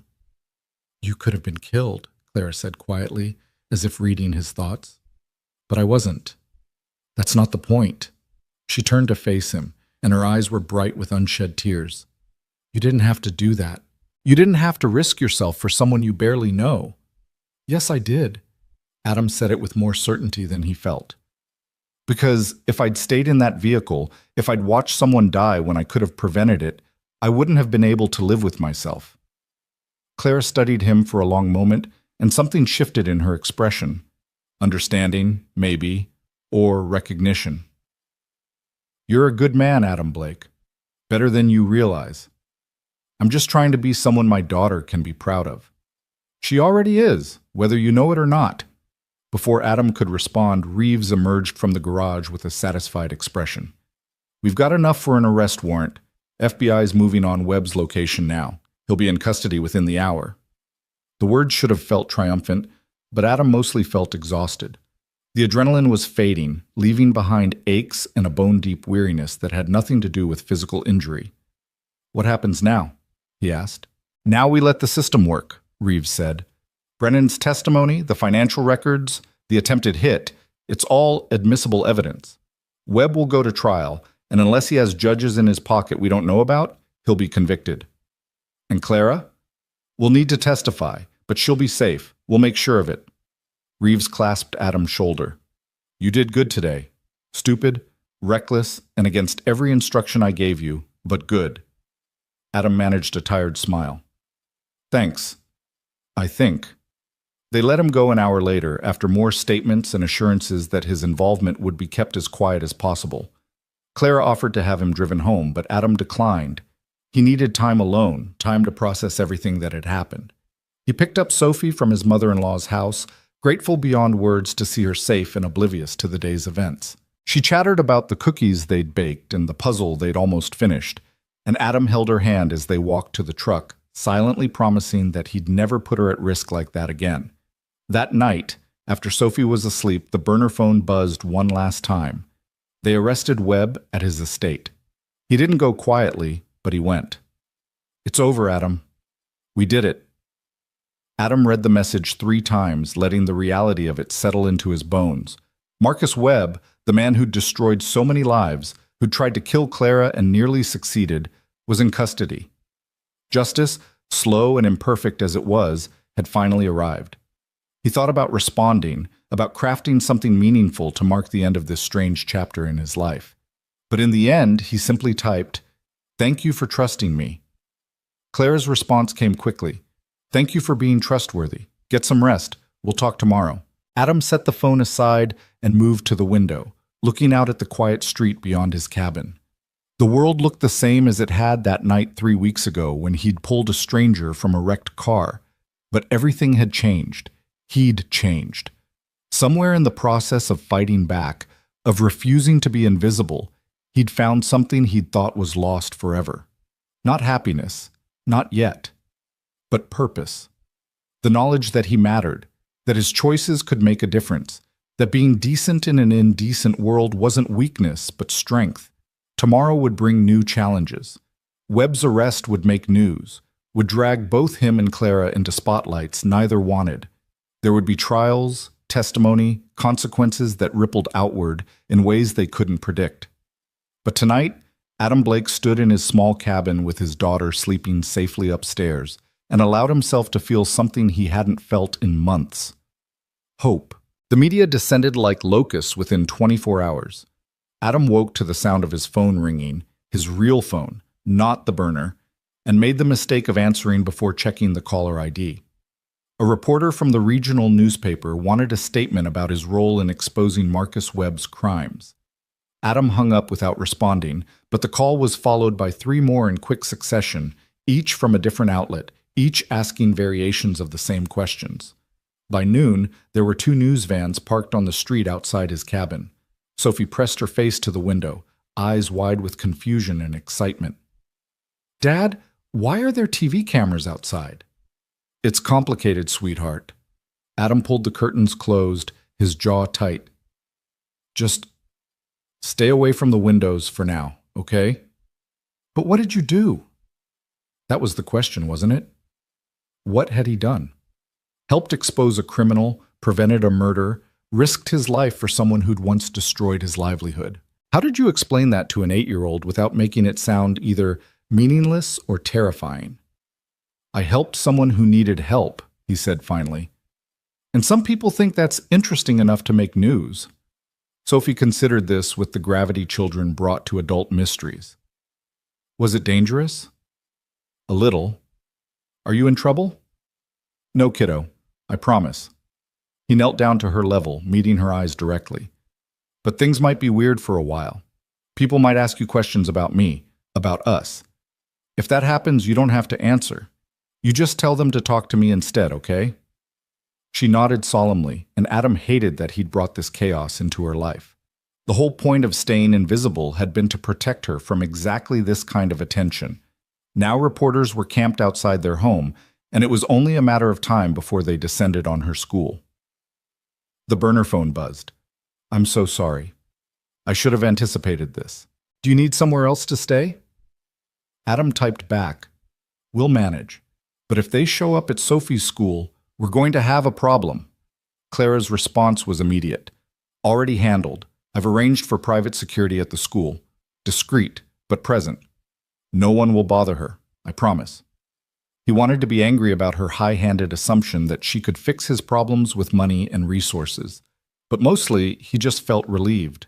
Whatever else Clara Morgan was, she understood that Sophie was off-limits, and she had the means to enforce that boundary. The day crawled by in a strange limbo. Adam called his warehouse supervisor and explained he needed a few days off. Didn't specify why, but the man had clearly seen the news. There was an uncomfortable pause before he agreed, and Adam heard the shift in his tone. Curiosity, maybe, or wariness at having someone suddenly notorious on the payroll. That evening, after the news vans had finally given up and departed, Adam's mother-in-law called. "I've been watching the news," Margaret said without preamble. "They're saying you helped catch that CEO, the one who tried to kill someone. Is that true?" Adam leaned against the kitchen counter, exhaustion pulling at every muscle. "Yeah, it's true." And you didn't think to mention this when you dropped Sophie off yesterday, that you were involved in something dangerous? I was trying to keep her safe. That's why I brought her to you. By lying about why? Margaret's voice rose, anger mixing with fear. Adam, if something had happened to you, if those men had killed you at that garage, Sophie would have been waiting at my house wondering why her father never came to pick her up. Do you understand that? Do you understand what that would have done to her? The words hit harder than any physical blow could have. Adam closed his eyes, seeing Sophie's face, imagining the confusion and grief if he'd been stupid enough to get himself killed playing hero. You're right, he said quietly. I should have told you. I should have been honest about the risk. Damn right you should have. Margaret took a breath, and when she spoke again, her voice was softer. Adam, I know you're trying to do the right thing. I know these past months have been hard, but Sophie needs you alive and present more than she needs you to be some kind of vigilante. I wasn't trying to be a vigilante. I was just trying to help someone. And that someone nearly got you killed, but she didn't. I'm fine. Bruised, but fine. This time. Margaret was quiet for a moment. Is it over? Whatever this was, is it finished now? Adam thought about Webb in custody, about the trials that would follow, the testimony he'd inevitably have to give. Not entirely, but the dangerous part is done. Good, because Sophie's been through enough loss in her young life. She doesn't need to lose you too. They talked for a few more minutes, Margaret extracting promises that Adam would be more careful, more honest, more present. He agreed to everything because she was right and because arguing would have required energy he didn't have. After hanging up, Adam found Sophie in the living room, supposedly doing homework, but clearly listening to his conversation. She looked up when he entered, her expression guarded. Grandma's mad at you, she observed. Yeah, she has good reason to be. Because of the dangerous thing you did? Adam sat beside her on the couch, trying to find words that were honest without being frightening. You remember how I told you I helped someone who needed help? Sophie nodded. Well, helping her meant stopping some bad people from hurting her, and that was more dangerous than I expected it to be. Grandma's upset because I could have gotten hurt, and that would have been really bad for you. Would you have died? The question was small, frightened, and it broke something in Adam's chest. No, sweetheart. I was never in that much danger, I promise. It was a lie, but a necessary one. Sophie didn't need to know how close he'd come to not making it home. And it's over now. The bad people are in jail and everything's going back to normal. Is the lady you helped going to come visit? The question surprised him. Maybe. Would that be okay? Sophie shrugged with studied casualness. I guess. Is she nice? She's complicated. But yeah, I think she's trying to be good. Okay? Sophie returned to her homework, the subject apparently closed, but Adam saw the tension in her shoulders. She was worried, processing things she was too young to fully understand, and he hated that he'd put that burden on her. That night, after Sophie was in bed, Adam sat at his kitchen table with a beer he wasn't really drinking and tried to figure out what came next. The immediate crisis was over, but the aftermath was just beginning. There would be legal proceedings, media attention, and the uncomfortable reality that his anonymous life had been irrevocably shattered. He'd wanted to matter. Well, now he mattered. Now people knew his name, knew his face, knew that he'd been instrumental in bringing down Marcus Webb, and he wasn't sure yet if that was a gift or a curse. The burner phone rang. Actually rang, not just buzzed, and Adam answered to find Clara's voice, uncharacteristically uncertain. I know it's late. I hope I'm not disturbing you. You're not. Can't sleep anyway. Neither can I. She paused. The prosecutor called today. They want us both to testify at Webb's arraignment next week. Just preliminary stuff, but it means facing him in court. Adam felt his stomach tighten. How do you feel about that? Terrified, if I'm being honest. He tried to kill me, and now I have to sit in a room with him and explain to a judge why he should be denied bail. Her laugh was brittle. But at least I won't be alone. You'll be there too. Yeah, I will. Adam? She hesitated, and he heard something vulnerable in her voice that she usually kept hidden. Can I ask you something? And will you be honest with me? Always. Do you regret it? Helping me? Because I know what it's cost you, the media attention, the danger you were in, the disruption to your life. If you could go back to that night in the storm, knowing what you know now, would you still pull me from that car? It was a fair question, and it deserved an honest answer. Adam thought about the past 3 weeks, about the fear and adrenaline and moments when he'd wondered if he'd made a catastrophic mistake. He thought about Sophie's worried face and his mother-in-law's anger and the reporters camped outside his home. But he also thought about standing in that garage, about stopping men who would have killed Kyle Brennan without hesitation, about the knowledge that Marcus Webb was in custody, that his corruption had been exposed, that communities like Millridge might have a chance at survival now. No, he said finally. I wouldn't change it, not the helping you part anyway. Maybe I'd be smarter about some of the other choices, but pulling you from that car? That was the right thing to do, and I'd do it again. He heard her breath catch, just slightly. Thank you for saying that, for meaning it. It's the truth. I know. That's what makes it matter. She was quiet for a moment. The board met today. Emergency session to discuss Webb's arrest and what it means for the company. They asked me to step down. What? Adam sat up straighter. Why? You're the victim in all this. Officially, they want to minimize disruption during this difficult period. Unofficially, they're terrified that the scandal will tank our stock price and they want a scapegoat. Her voice was remarkably calm, as if she'd already processed and accepted this betrayal. I refused, obviously, told them they'd have to remove me by force, and good luck doing that when I own 35% of the company and just exposed one of their own as a criminal. Good for you. We'll see. I might have just started a different kind of war. She sighed. But that's tomorrow's problem. Tonight I just wanted to hear your voice, to remember why I'm fighting for this company instead of walking away. And did it help? More than you know, she paused. Get some sleep, Adam. Next week is going to be difficult for both of us. They said their goodbyes, and Adam sat in the darkness of his kitchen, thinking about Clara alone in whatever expensive house she called home, fighting battles on multiple fronts with the kind of exhaustion he recognized from his own life. The arraignment was scheduled for Monday morning at 10.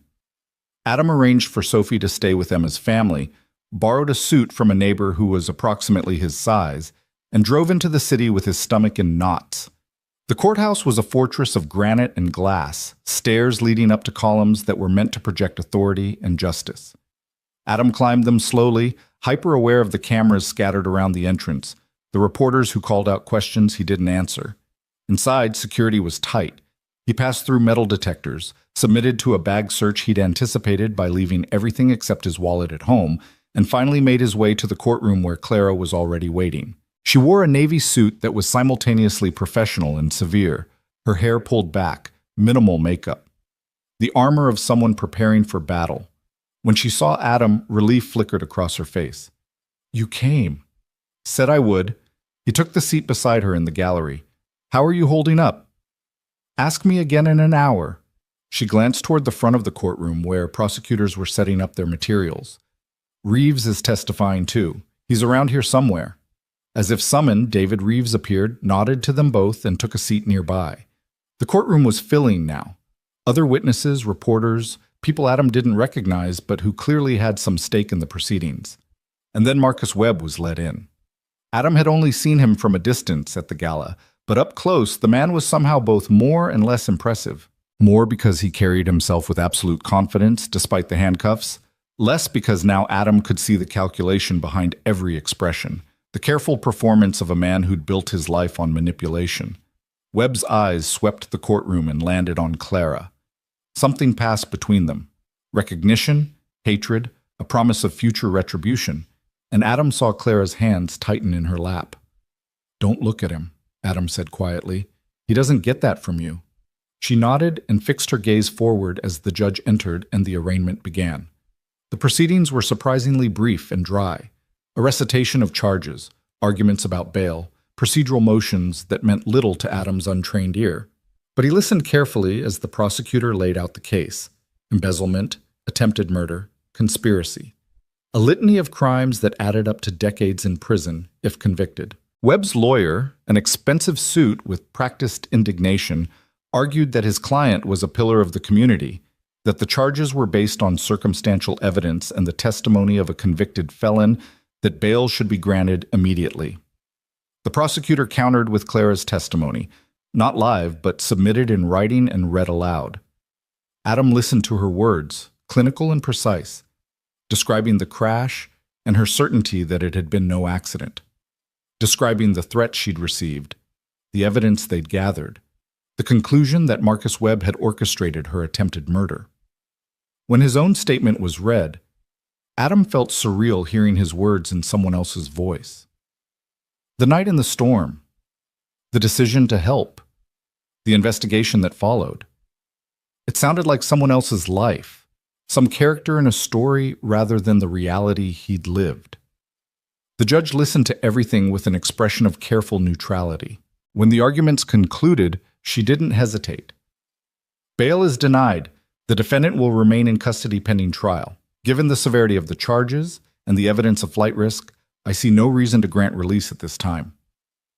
Webb's face remained impassive, but Adam saw his lawyer's shoulders sag fractionally. It was a victory, small but significant.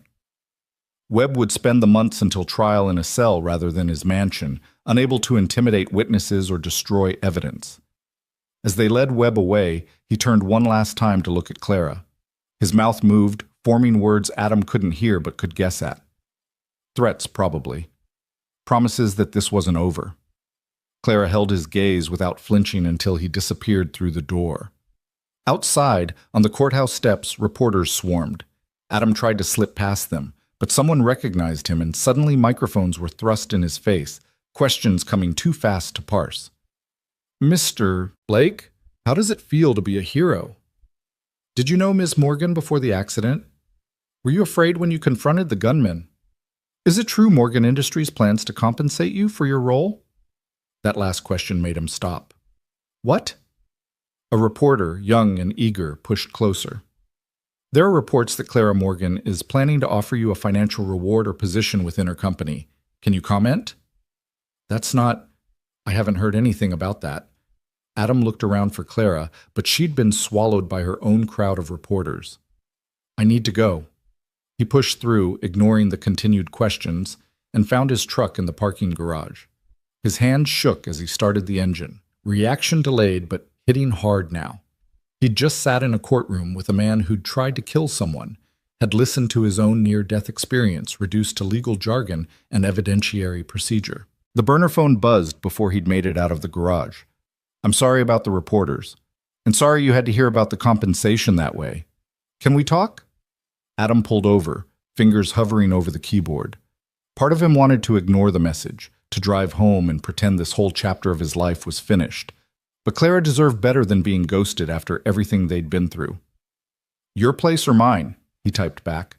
The response came quickly. Neutral ground. There's a park on Riverside near the old mill. Can you meet me there in an hour? Adam agreed and spent the intervening time driving aimlessly, trying to organize his thoughts. Compensation, a position in her company. Part of him was insulted. He hadn't done this for money, hadn't asked for anything beyond the chance to stop a bad man from getting away with his crimes. But another part, the pragmatic father who needed to provide for his daughter, couldn't help calculating what kind of difference that money could make. New shoes for Sophie, a better apartment, maybe even the start of a college fund. He hated that he was thinking about it. Hated that Clara had put him in a position where accepting felt like being bought and refusing felt like prideful stupidity. The park was nearly empty when he arrived, just a few joggers and a woman walking her dog. Clara sat on a bench overlooking the river, and she stood when she saw him approach. Thank you for coming. You said we needed to talk. We do. She gestured to the bench and they sat, maintaining a careful distance between them. I should have told you about my plans before they leaked to the press. That was unfair of me. What plans exactly? Adam kept his voice neutral. Morgan Industries owes you more than gratitude. You risked your life multiple times to help me. The board, what's left of it anyway, has approved a compensation package. $500,000, paid as a lump sum or in installments, however you prefer. The number staggered him. $500,000. More money than he'd earn in 10 years, maybe 15. Life-changing money. That's too much, he said automatically. It's not nearly enough. You can't put a price on someone's life. Clara turned to face him. But there's more. I'm restructuring the company, bringing in new leadership, changing how we do business. I want to reopen the Millridge plant. Not at full capacity, not right away, but enough to bring back 100 jobs within 6 months. More later if we can make the numbers work. Adam stared at her, trying to process what he was hearing. You're reopening the factory? With conditions. Better safety standards, fair wages, profit sharing for employees. I'm done running a company that treats people as disposable. She met his eyes. And I want you to be part of it. Not on the line, as a consultant. Community liaison, maybe, helping me understand what workers actually need instead of what boardrooms think they need. I don't have experience. You have something better. You've lived the reality of what my decisions cost. You understand these communities in a way I never will. She paused. I'm not offering you charity, Adam. I'm offering you a job that needs doing and that you're qualified for. Whether you take it or not, the compensation stands. You earned that regardless. Adam looked out at the river, watching water slide past beneath the spring sun. 6 weeks ago, he'd been stacking boxes in a warehouse, invisible and angry and slowly drowning in his own diminished life. Now he was being offered more money than he'd ever imagined having, and a chance to help rebuild what had been destroyed.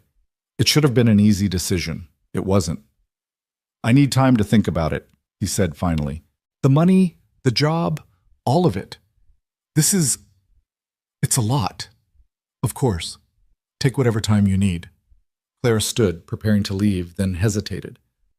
Can I ask what's holding you back? Is it pride? Because if it is, I understand, but it's not pride. Adam cut her off, then softened his tone. Or maybe it is, partly, but mostly it's that I don't know if I can trust this. Any of this. You fired me 6 months ago without a second thought. Now you're offering me a fortune and a job that sounds too good to be true. What happens when the media moves on and you don't need a redemption story anymore? Do I get fired again? The words came out harsher than he'd intended, but Clara didn't flinch. If anything, she looked like she'd been expecting the accusation. You're right to be skeptical. I've given you no reason to trust me. She sat back down, and when she spoke again, her voice carried the weight of something that had been building for a long time. I inherited my father's company and his philosophy, but I didn't inherit his courage. When Webb pushed for the restructuring, when he made his case for closing plants and cutting costs, I knew it was wrong. I knew it would destroy communities like yours, but I told myself it was necessary, that I was choosing the lesser evil, that saving some jobs was better than saving none.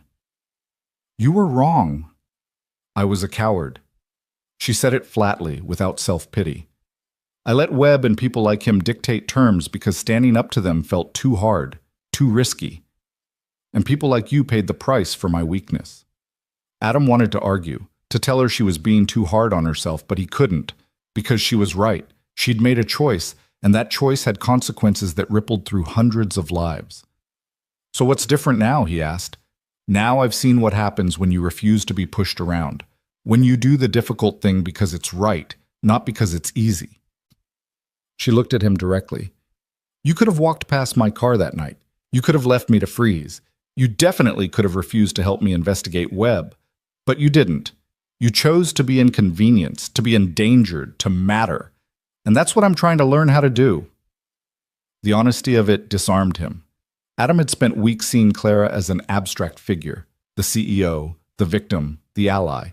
But sitting beside her now, hearing the self-recrimination in her voice, he saw just another person trying to do better than they had been. The money's real, Clara continued. The job offer is real. And if you take it, there will be a contract that protects you from being arbitrarily fired. I'm not looking for a redemption story or good PR. I'm looking for someone who'll tell me when I'm wrong, who understands what's at stake when corporations make decisions that affect real lives. And you think that's me? I think you're the only person who's been honest with me in years. That's worth more than any credential. She stood again. Think about it. Really think about it. And whatever you decide, know that the compensation is yours regardless. You earned it by being a decent human being when it would have been easier not to be. She walked away before he could respond, leaving Adam alone on the bench with thoughts that wouldn't settle into any coherent pattern. He sat there for nearly an hour, watching the river and trying to imagine what each choice would look like. Take the money and the job, risk trusting Clara again, maybe help rebuild something meaningful, or refuse it all, maintain his independence, keep living in the margins, but at least know he owed nothing to anyone. Sophie would want him to take it. Margaret would counsel caution. Reeves would probably say something about not looking gift horses in the mouth. But the only opinion that really mattered was his own, and he couldn't quite figure out what that was yet. He drove home as the sun was setting, picked up Sophie from Emma's house, and made dinner with half his attention while she told him about her day. After she went to bed, he pulled out a notebook and did something he hadn't done since high school, made a list of pros and cons. The pros column filled quickly: financial security, meaningful work, a chance to help Milridge recover, showing Sophie that taking risks could pay off. The cons were harder to articulate but felt heavier: dependence on Clara's goodwill, media attention that came with being publicly associated with her, the risk of being used and discarded again, the fundamental question of whether he could trust someone who'd already proven capable of making decisions that destroyed lives. He was still staring at the list when his phone rang. Regular phone this time. The caller ID showed a number he didn't recognize. "Hello? Mr. Blake? This is Jennifer Cortez from Channel 7 News. I was hoping to ask you a few questions about your relationship with Clara Morgan," and Adam hung up without listening to the rest. His relationship with Clara. As if there was a relationship beyond circumstantial alliance and mutual necessity. Except that wasn't quite true anymore, was it? Somewhere in the process of investigation and danger and sitting through an arraignment together, something had shifted. Not friendship exactly, but recognition. The understanding that they'd both been broken by circumstances beyond their control and were trying to figure out how to be whole again. The burner phone buzzed. Saw the news. Reporter ambush. I'm sorry. Want me to have my lawyer send cease and desist letters? Adam considered letting her, then realized that would just make him more interesting to journalists. Better to be boring, to give them nothing to report. No. Let them lose interest naturally. But thanks for offering. Anytime. And Adam? No pressure on the offer. Whatever you decide is okay. He set both phones aside and returned to his list, adding one more item to the cons column: emotional complication. Because that's what Clara was becoming, whether he liked it or not. Someone who mattered beyond the practical alliance they'd formed. Someone whose opinion he valued, whose approval he found himself wanting. That was dangerous territory for a man who'd spent years keeping everyone at arm's length, who'd learned that caring too much just meant more ways to be hurt. But it was also exhilarating in a way he'd almost forgotten was possible. Adam stared at his list for another 20 minutes, then picked up a pen and wrote a single word at the bottom. Yes. He'd take the money. He'd take the job. Not because he trusted Clara completely, not because he thought it was risk-free, but because Sophie deserved a father who believed that good things could still happen if you had the courage to reach for them. He picked up the burner phone and typed, "I'm in. When do we start?" The response came almost immediately, and he could picture Clara's relief through the screen. "Monday. If you're serious about this, let's do it right. Come to the office. We'll make it official. I'll be there. Thank you, Adam, for everything." He wanted to say something meaningful back, something that captured the strange journey they'd been on together, but sometimes the simplest words carried the most weight. "You're welcome. See you Monday." That weekend passed in a blur of practical arrangements and mounting anticipation. Adam told Sophie about the job offer in terms she could understand. He'd be helping people find work, helping make sure companies treated workers fairly. She'd been excited, asking if that meant they could get a bigger apartment and if she could have a dog. "Maybe," he'd said, not wanting to promise too much too soon. "We'll see how it goes." Margaret had been more skeptical when he called to tell her. "Just be careful," she'd warned. "Rich people don't give away $500,000 without expecting something in return. She's expecting me to do a job. That seems fair. You know what I mean. Don't let yourself be used again." "I won't. I promise." Monday morning arrived cold and bright. Adam, dressed in the borrowed suit, made Sophie breakfast and dropped her at school with a hug that lasted slightly too long. "You're being weird again," she observed.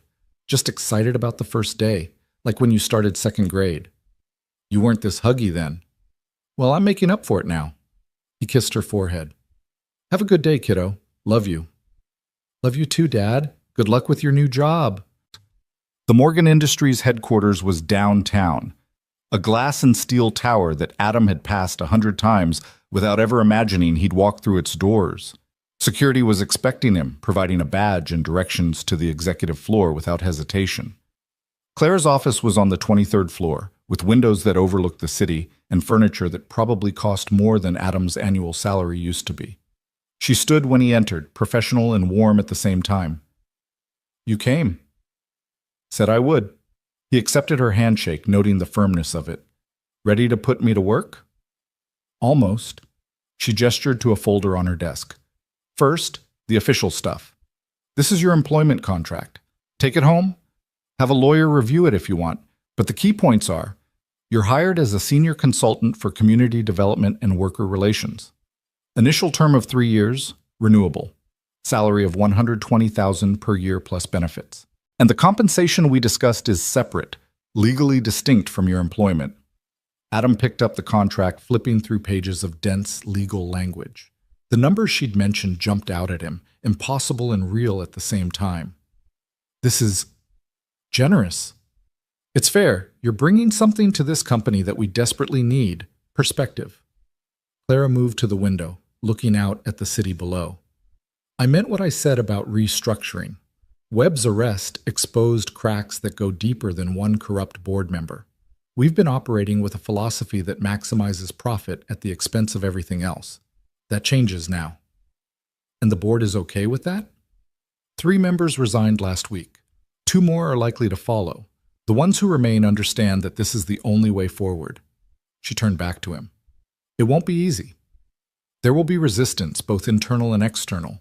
People who think I'm being naive or reckless. But having you here speaking for the communities we've impacted gives me leverage I wouldn't have otherwise."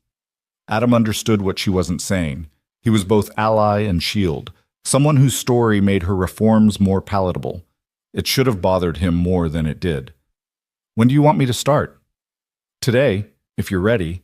I'm meeting with the planning committee this afternoon to discuss the Millridge reopening. I'd like you there." The afternoon meeting was everything Adam had feared and hoped for. A conference room full of executives and analysts, all of whom looked at him with varying degrees of skepticism when Clara introduced him. But she'd positioned him not as a charity case, but as an expert, someone with knowledge they lacked, and that framing mattered. The discussion was technical, full of jargon about capacity and margins and supply chains. But when it came time to talk about workforce, Clara turned to Adam. "What do you think Millridge needs most?" she asked. 20 pairs of eyes swiveled to him. Adam took a breath and thought about his neighbors, the people he'd known for years who were now scattered or struggling. "Stability," he said. "Not promises about what might happen in 6 months or a year. Concrete commitments that they can plan their lives around. Because when you shut down that plant, you didn't just take away jobs. You took away people's ability to believe that if they worked hard and did everything right, they'd be okay. You broke trust. Opening the plant again is good, but it won't matter if people think you'll just close it again when the numbers don't look perfect." The room was silent. Some faces showed understanding, others showed irritation at the implicit criticism. But Clara was nodding. "So what do we need to do?" she asked. "Long-term contracts, investment in training so people can adapt if industries shift, transparency about the company's financial health, so workers aren't blindsided by future restructuring, and profit sharing. If the company does well, the people who made that happen should benefit." One of the executives, a man in his 60s with silver hair, scoffed. "That's not how business works." "Then maybe business needs to work differently," Adam replied, keeping his voice level. "Because the old way led to Marcus Webb and corruption and communities that turned into ghost towns. If that's success, I'd hate to see what failure looks like." Clara smiled slightly, and Adam realized she'd orchestrated this moment deliberately. Put him in a room where his outsider status was both vulnerability and strength. where his anger on behalf of Millridge could be channeled into something productive. The meeting continued for another hour, details emerging about timeline and budget and logistics. By the end, they had the outline of a plan. 50 jobs within 3 months, 100 within 6, with possibilities for more growth depending on market conditions. It wasn't perfect. It wasn't everything Millridge had lost. But it was something real, something tangible, and Adam left the meeting feeling like maybe this could actually work. Clara walked him out, and at the elevator she paused. "You did well in there. Better than I expected, honestly." "You mean I didn't embarrass you?" "I mean you spoke truth to people who aren't used to hearing it. That takes courage." She pressed the elevator button. "This is going to be complicated, Adam. There will be setbacks and fights and moments when you wonder why you agreed to this. But I think we can actually make a difference. Together." The elevator arrived, doors sliding open. Adam stepped inside and turned to face her. "I hope you're right," he said, "because I'm betting everything on it." The doors closed, and Adam rode down 23 floors feeling like he'd just committed to something far bigger than a job. He'd committed to believing again, in Clara, in the possibility of change, in the idea that one person's choices could ripple outward and reshape the world in small but meaningful ways. It was terrifying. It was necessary. And as he walked out of Morgan Industries headquarters into the afternoon sun, Adam Blake allowed himself to feel something he hadn't felt in months. Not quite happiness, not yet, but the foundation it was built on. Spring arrived in earnest over the following weeks, transforming Millridge from gray desolation into something that almost resembled hope. The Morgan Industries plant had been closed for 8 months, its parking lot empty except for weeds pushing through cracked asphalt, but now construction crews swarmed the building like determined ants, repairing what neglect had broken. Adam found himself driving past it most mornings on his way to drop Sophie at school, watching progress that felt both impossibly slow and miraculously fast. New windows replacing boarded ones, fresh paint covering graffiti. The sign out front, once faded and listing, now straightened and cleaned until the company name gleamed in the early light. Sophie noticed everything with the unfiltered curiosity of childhood. "Is that where you used to work?" she asked one morning, pressing her face to the truck window. "It is. And where a lot of people will work again soon." "Because of you and that lady? Ms. Morgan, yeah, we're trying to fix what got broken." Sophie considered this with the gravity she brought to important questions. "Can you fix everything that's broken?" Adam felt the weight of that inquiry settle into his chest. "No, kiddo. Some things stay broken, but that doesn't mean we shouldn't fix what we can." She seemed satisfied with that answer, or at least willing to accept it, and they finished the drive to school in comfortable silence. These moments were what Adam treasured most, the ordinary rhythms of single parenthood, the small conversations that mattered more than grand gestures. Whatever else happened with Morgan Industries, with Clara, with the complicated new shape his life had taken, Sophie remained the center. The reason for everything. His work with Clara had evolved into something neither of them had fully anticipated. What started as a consulting position had become a partnership, two people working toward the same goal from different angles. So she handled the boardroom politics and financial maneuvering, while Adam became the bridge between corporate decisions and community needs. He spent his days meeting with former employees, listening to their concerns and carrying those voices back to the company. Some people were eager to return, grateful for second chances. Others were wary, scarred by betrayal, and unwilling to trust that this time would be different. Adam understood both reactions intimately. "They want guarantees," he told Clara during one of their weekly planning meetings. "They want to know this isn't just PR, that 6 months from now, you won't decide it's not profitable enough and shut everything down again." Clara nodded, making notes on her tablet. They were in her office, afternoon light streaming through floor-to-ceiling windows, and Adam had long since stopped feeling out of place in this rarefied environment. What kind of guarantees would be meaningful? Contracts. Real ones, not at-will employment that can be terminated for any reason.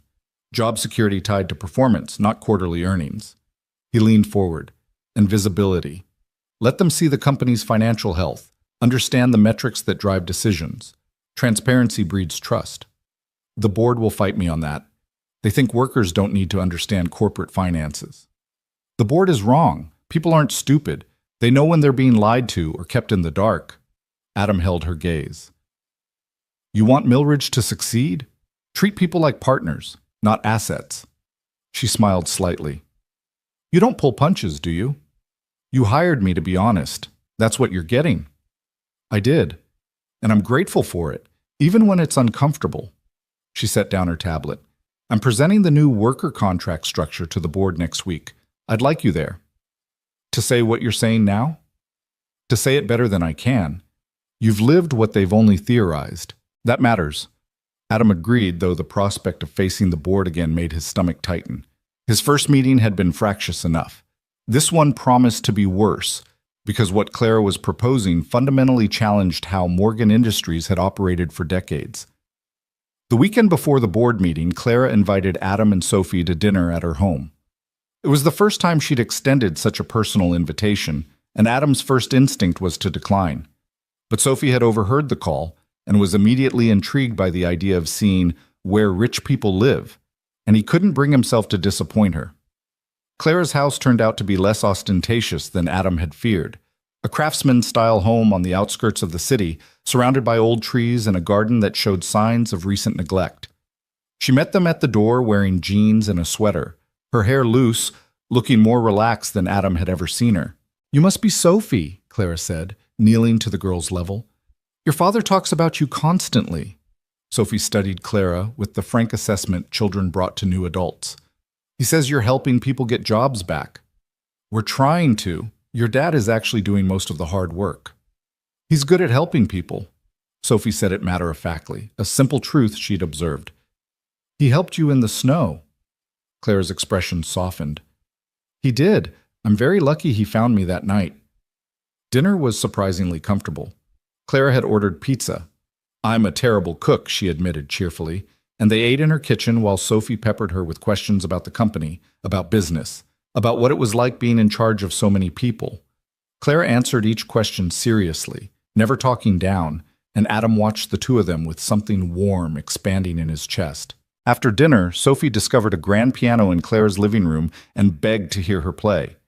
Clara hesitated, then sat down at the bench and began a piece Adam didn't recognize but found achingly beautiful. Sophie listened with rapt attention, and when the music ended, she clapped enthusiastically. That was really pretty. Can you teach me?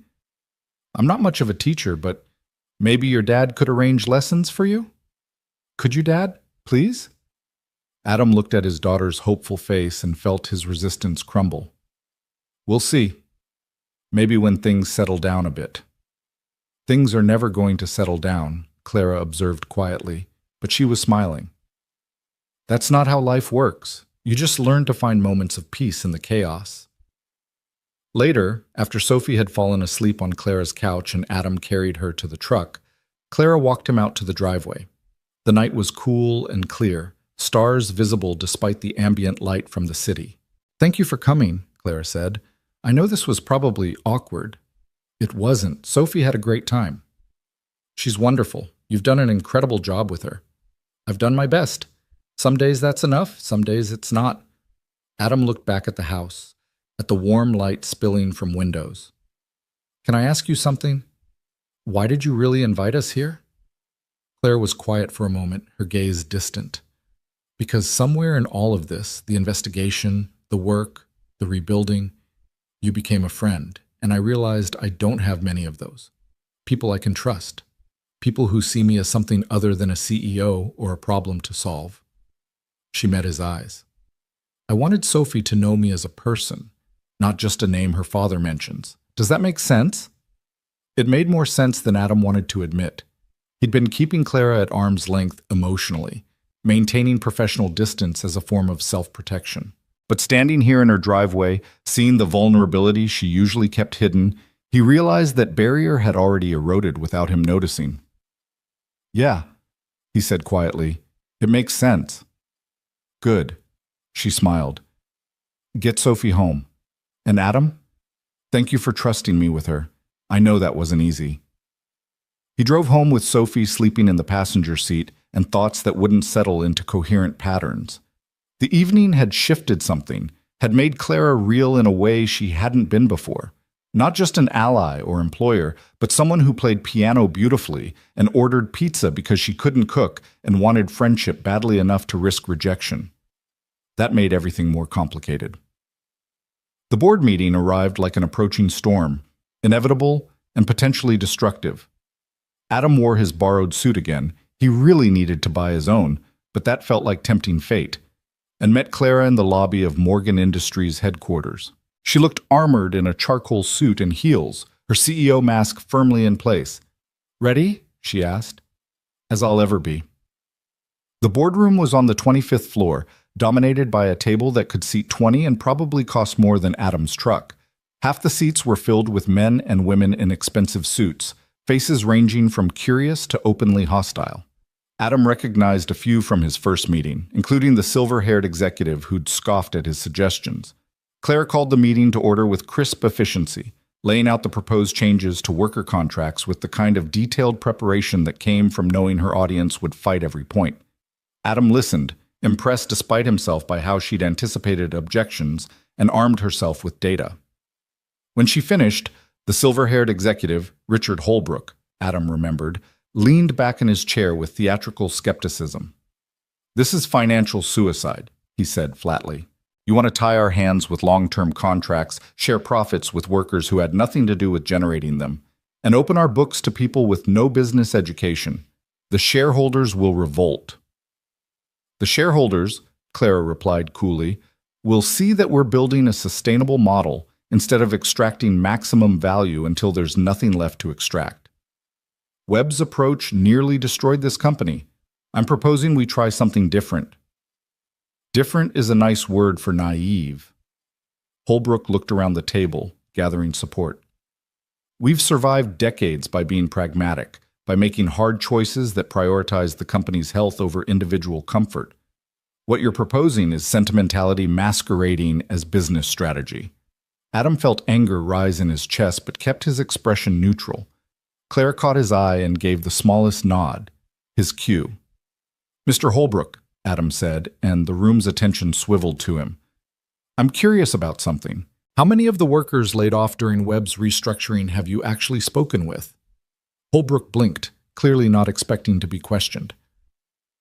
"I don't see how that's relevant."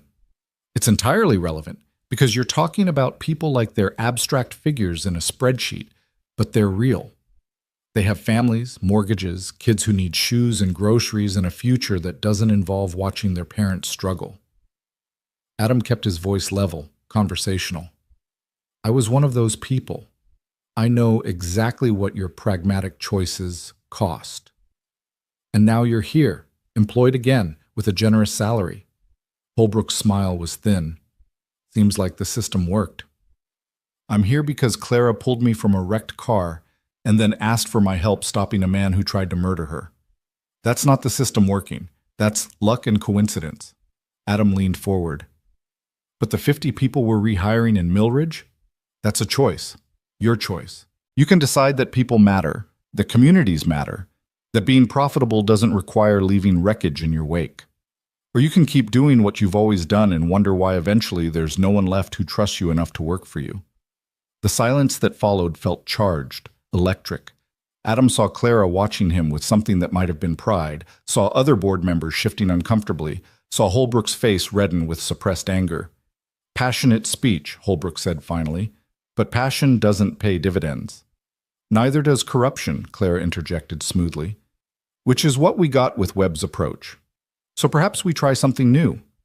Unless you'd prefer I call for a vote on your position as well?" It was a power play, beautifully executed. Holbrook subsided, and Clara moved the conversation forward, outlining implementation timelines and success metrics. By the meeting's end, they had tentative approval for a 6-month trial of the new contract structure. Outside the boardroom, Clara allowed herself a small smile. "That was effective. I might have been too aggressive. You were perfect." Holbrook needed to understand that opposition comes with consequences. She checked her watch. "I have another meeting in 10 minutes, but I wanted to thank you for backing me in there." "That's what partners do."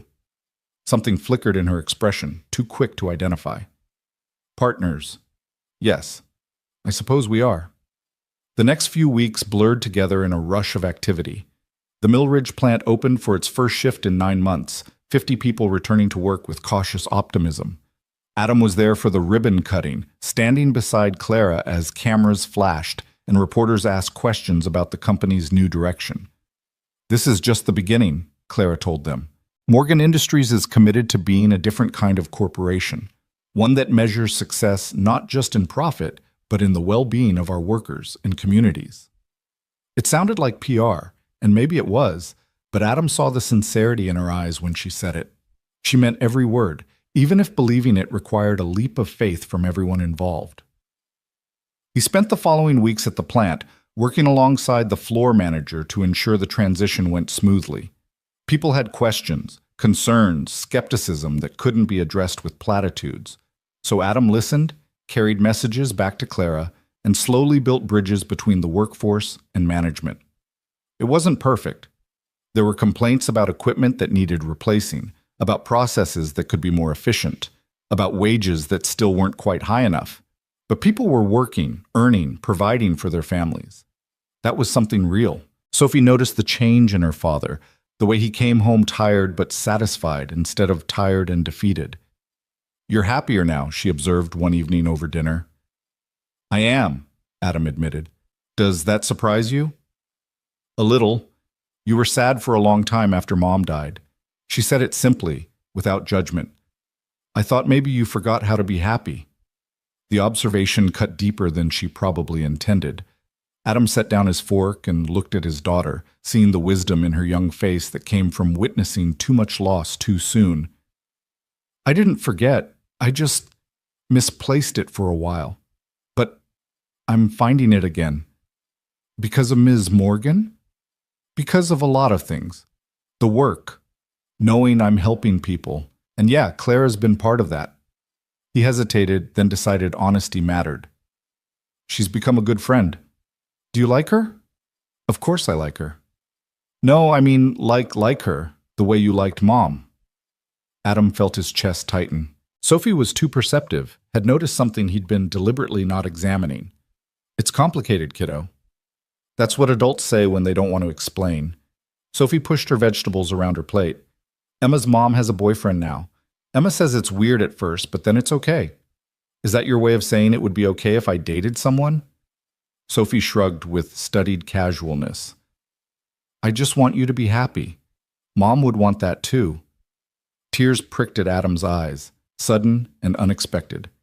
His daughter, this small, fierce person who'd lost her mother too young, was giving him permission to move forward, to stop being frozen in grief and fear. "Thank you, sweetheart. That means more than you know." They finished dinner and Adam helped with homework, but Sophie's question lingered in his mind. Did he like Clara that way? He'd been so focused on keeping their relationship professional, on maintaining boundaries, that he hadn't let himself consider other possibilities. But the truth was there, unavoidable once he looked at it directly. Somewhere between the storm and the boardroom battles, between watching her play piano and seeing her fight for what was right, he developed feelings that had nothing to do with gratitude or professional respect. He liked her. Maybe more than liked her. The realization was terrifying. A week later, Marcus Webb's trial began. Adam had been dreading it, had hoped somehow he wouldn't need to testify, but the prosecution called him on the second day. He sat in the witness box with his palms sweating, very aware of Webb watching from the defense table with cold calculation. The prosecutor walked him through that night in the storm, finding Clara, pulling her from the wreck, keeping her alive until morning. Then through the investigation that followed, the device planted at the gala, the confrontation at Brennan's garage. Webb's lawyer tried to paint Adam as a glory seeker, someone looking for reward money and fame. But Adam kept his answers simple, factual, impossible to twist into something they weren't. "Did Miss Morgan offer you compensation before you agreed to help her?" the defense attorney asked. "No." "Did she promise you a job?" "Not until after Webb was arrested." "But you received both. $500,000 and a position at her company. Quite convenient." "I received compensation because I helped stop a murder and expose fraud. The job came later because Clara wanted someone who understood what her decisions cost people." Adam met the lawyer's eyes steadily. If you're suggesting I helped her for money, you're wrong.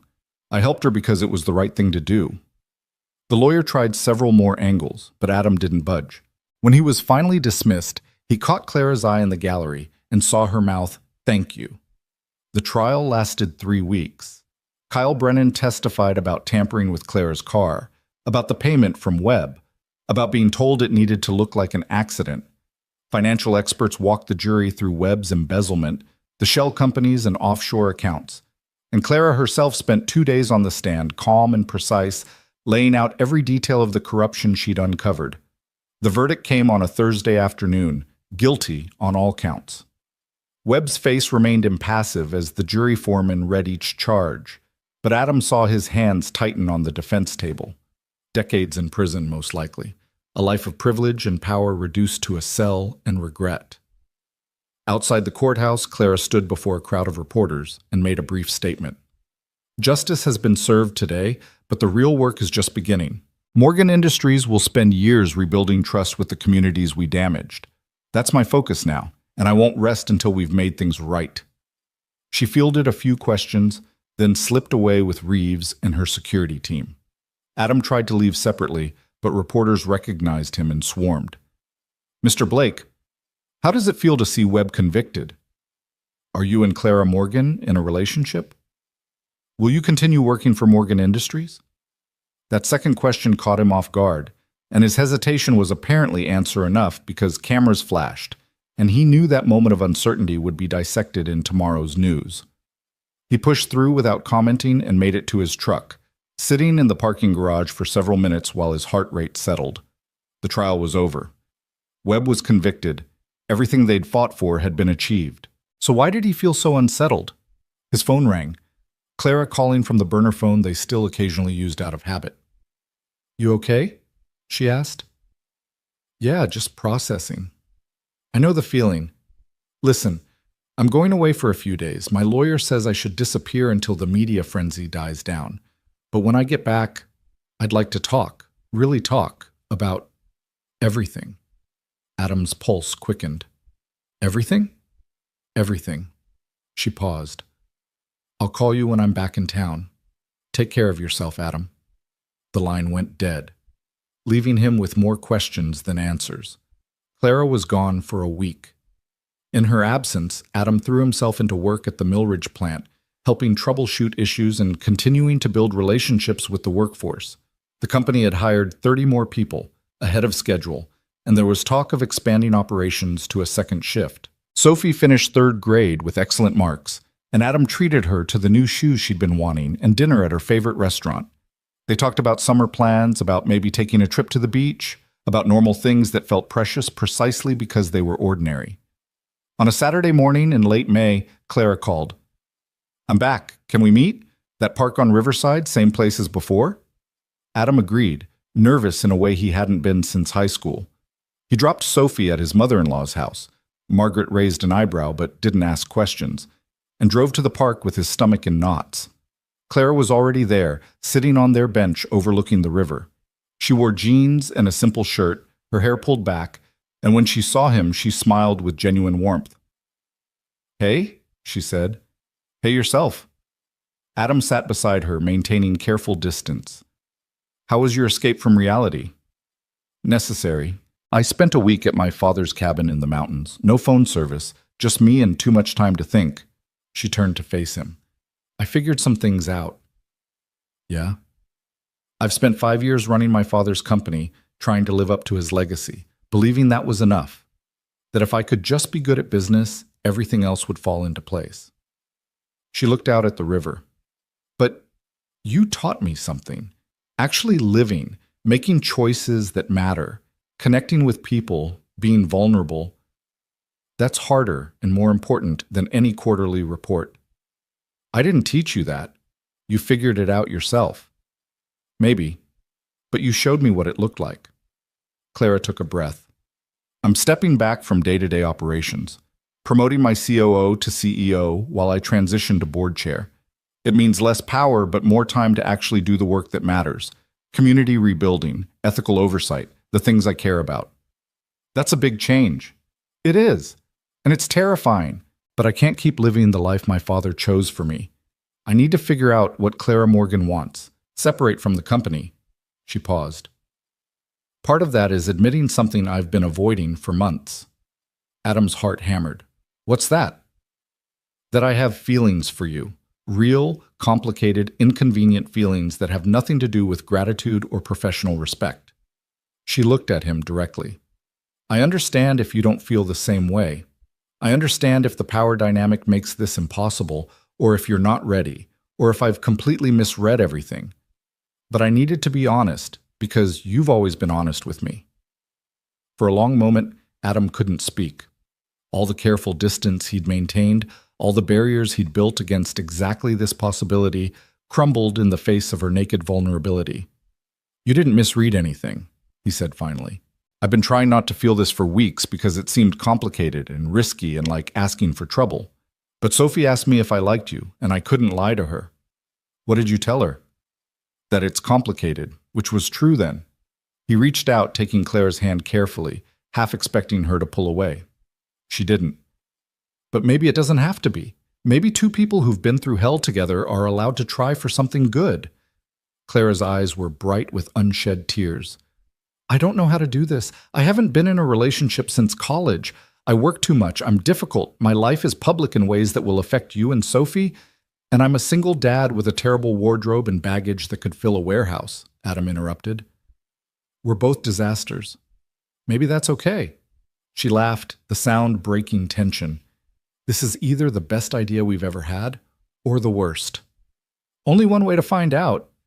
Adam leaned in slowly, giving her time to pull back if she wanted. She didn't.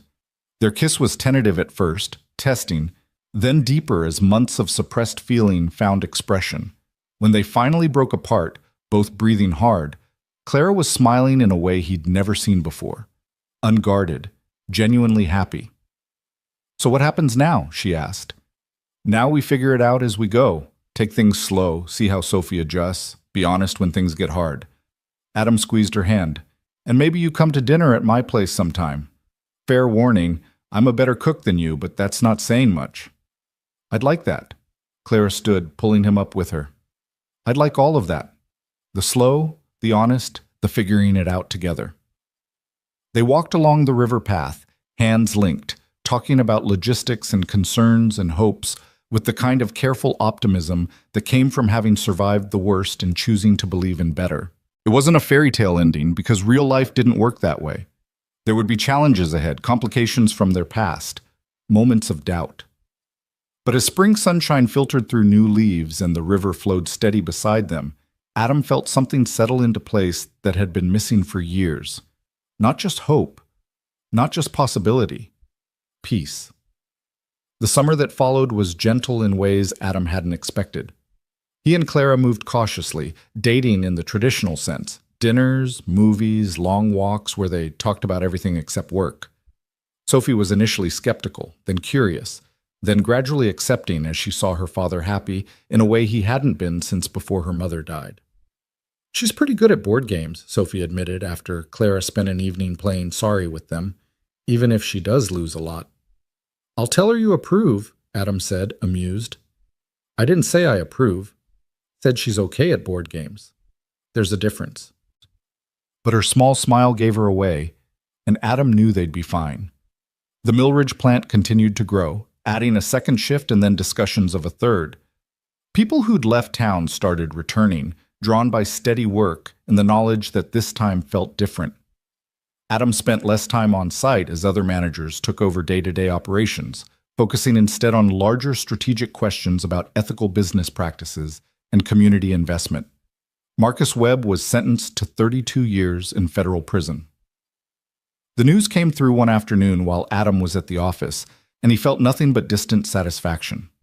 Webb had become irrelevant, a cautionary tale rather than an active threat, and Adam found he could think about that night in the storm without the tightness in his chest that used to accompany the memory.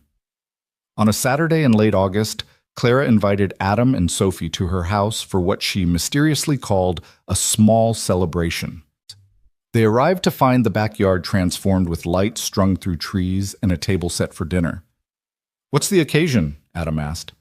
The official reopening of Millridge, Clara said. Full capacity, 3 shifts, 240 jobs. We did it. Sophie immediately ran to explore the garden, leaving the adults alone. Adam pulled Clara close, kissing her with the easy familiarity they'd developed over months of learning each other. We did do it, he agreed, though you did most of the heavy lifting. Partnership means we both contributed what we could. She rested her head against his shoulder. I have something else to tell you. The board approved my new initiative, Community Investment Funds. 10% of annual profits dedicated to rebuilding infrastructure in towns affected by our past decisions. Schools, libraries, job training programs. That's incredible. It's what should have been done from the start. Better late than never. She pulled back to look at him. And I want you to run it, if you're interested. Adam felt the weight of that offer, the trust it represented. That's a lot of responsibility. You've never shied away from responsibility.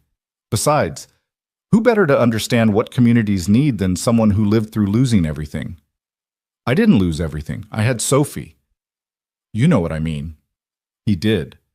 And the opportunity to help rebuild not just Millridge but other towns, to take the lessons they'd learned and scale them, was compelling in ways he hadn't anticipated. Can I think about it? Of course, no pressure, whatever you decide. They were interrupted by Sophie running back, breathless with excitement. Clara, there's a treehouse. Can I go in it? It's pretty old and probably not safe, Clara started, but then she saw Sophie's face and softened. But if your dad says it's okay, we can check it out together. Adam watched them walk toward the old oak at the back of the property, Clara listening intently to Sophie's chatter, and felt something fundamental shift in his understanding of his life. For so long he'd thought of himself as surviving, as making the best of terrible circumstances, as protecting Sophie from a world that seemed designed to hurt them. But this, watching his daughter laugh with a woman who'd become integral to both their lives, standing in a garden lit by summer evening light, knowing that the work he did mattered and would continue to matter, this wasn't survival. This was living. 6 months later, on a cold January evening, Adam stood in his new apartment, larger than the cabin, in a better neighborhood, with a second bedroom so Sophie finally had her own space, and reflected on how drastically his life had changed in just over a year. The compensation Clara had promised sat mostly untouched in an investment account, earmarked for Sophie's future. His salary was more than enough to cover their expenses, and then some. The job running community investment was challenging and meaningful, exactly the kind of work he'd never imagined doing but turned out to be good at. And Clara was due to arrive in 30 minutes for a dinner Adam had spent all afternoon preparing.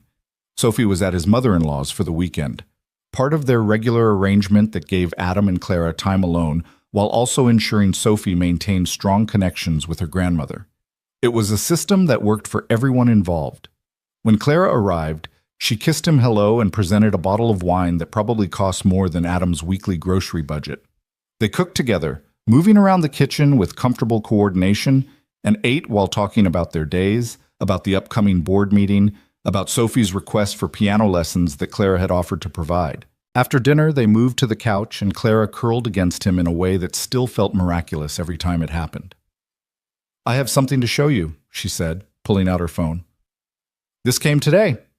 It was a news article, headline reading, Former CEO's Ethical Revolution Transforms Morgan Industries. The piece detailed the changes Clara had implemented, the communities being reinvested in, the worker satisfaction scores that had climbed steadily. There was a quote from Adam about the importance of treating employees as partners, and a photo of the Millridge plant in full operation. We're becoming a model, Claire said quietly. Other companies are watching, asking how we did it, whether it's sustainable long-term. Is it sustainable? So far. Profits are down slightly, but not catastrophically. Employee retention is up. We're building something that might actually last. She looked up at him. I couldn't have done any of this without you. You would have figured it out eventually. Maybe, but I would have been alone, and it would have been harder, and I might have given up when the board fought back. She took his hand. You gave me courage when I needed it most. That night in the storm, you saved my life. But in all the time since, you've been saving me in smaller ways every day, teaching me what matters, showing me how to be better. Adam felt his throat tighten. You did the same for me. I was drowning before you came along, Not just financially, but in here. He touched his chest. I'd forgotten how to hope. You reminded me. They sat in comfortable silence, the kind that only came from deep understanding, and Adam thought about trajectories and choices, and the strange ways lives could intersect and change everything. If he hadn't walked past that wrecked car, if he'd kept going, minded his own business, stayed invisible. If Clara hadn't been driving that night, hadn't been running from men who wanted her dead, hadn't crashed on a road where someone would find her. The what-ifs could drive you crazy if you let them. But Adam had learned to focus on what was rather than what might have been. I love you, he said quietly.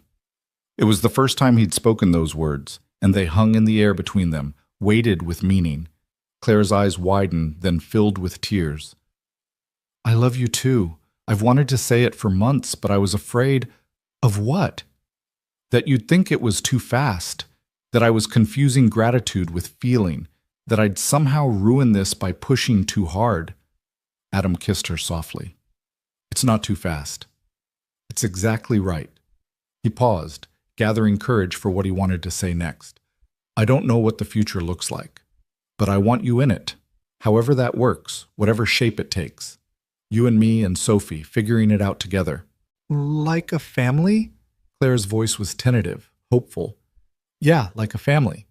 She kissed him then, deep and long. And when they finally broke apart, both were crying and laughing at the same time. That night, lying in bed with Clara asleep beside him, Adam stared at the ceiling and thought about the past year, about a storm that had brought them together, about danger and investigation and standing up to powerful men who thought they were untouchable, about rebuilding communities and learning to trust again and finding love in the ruins of everything he'd lost. It hadn't been easy. There had been moments of doubt, setbacks, complications neither of them had anticipated. The media still occasionally resurfaced their story, and Adam had learned to tolerate the attention even if he never enjoyed it. Sophie was still adjusting to having Clara in their lives, though she was warming more every day. And the work of transforming Morgan Industries was far from complete. But as Clara shifted in her sleep, moving closer instinctively, Adam felt grateful for every difficult step that had led to this moment. Because sometimes the person you rescue in a snowstorm doesn't just survive. Sometimes they show you the way home. Not to a place, but to a version of yourself you'd forgotten could exist. To courage instead of fear. To purpose instead of mere survival. To love instead of loneliness. And on this quiet winter night, in an apartment that finally felt like home, Adam Blake allowed himself to believe in the future again.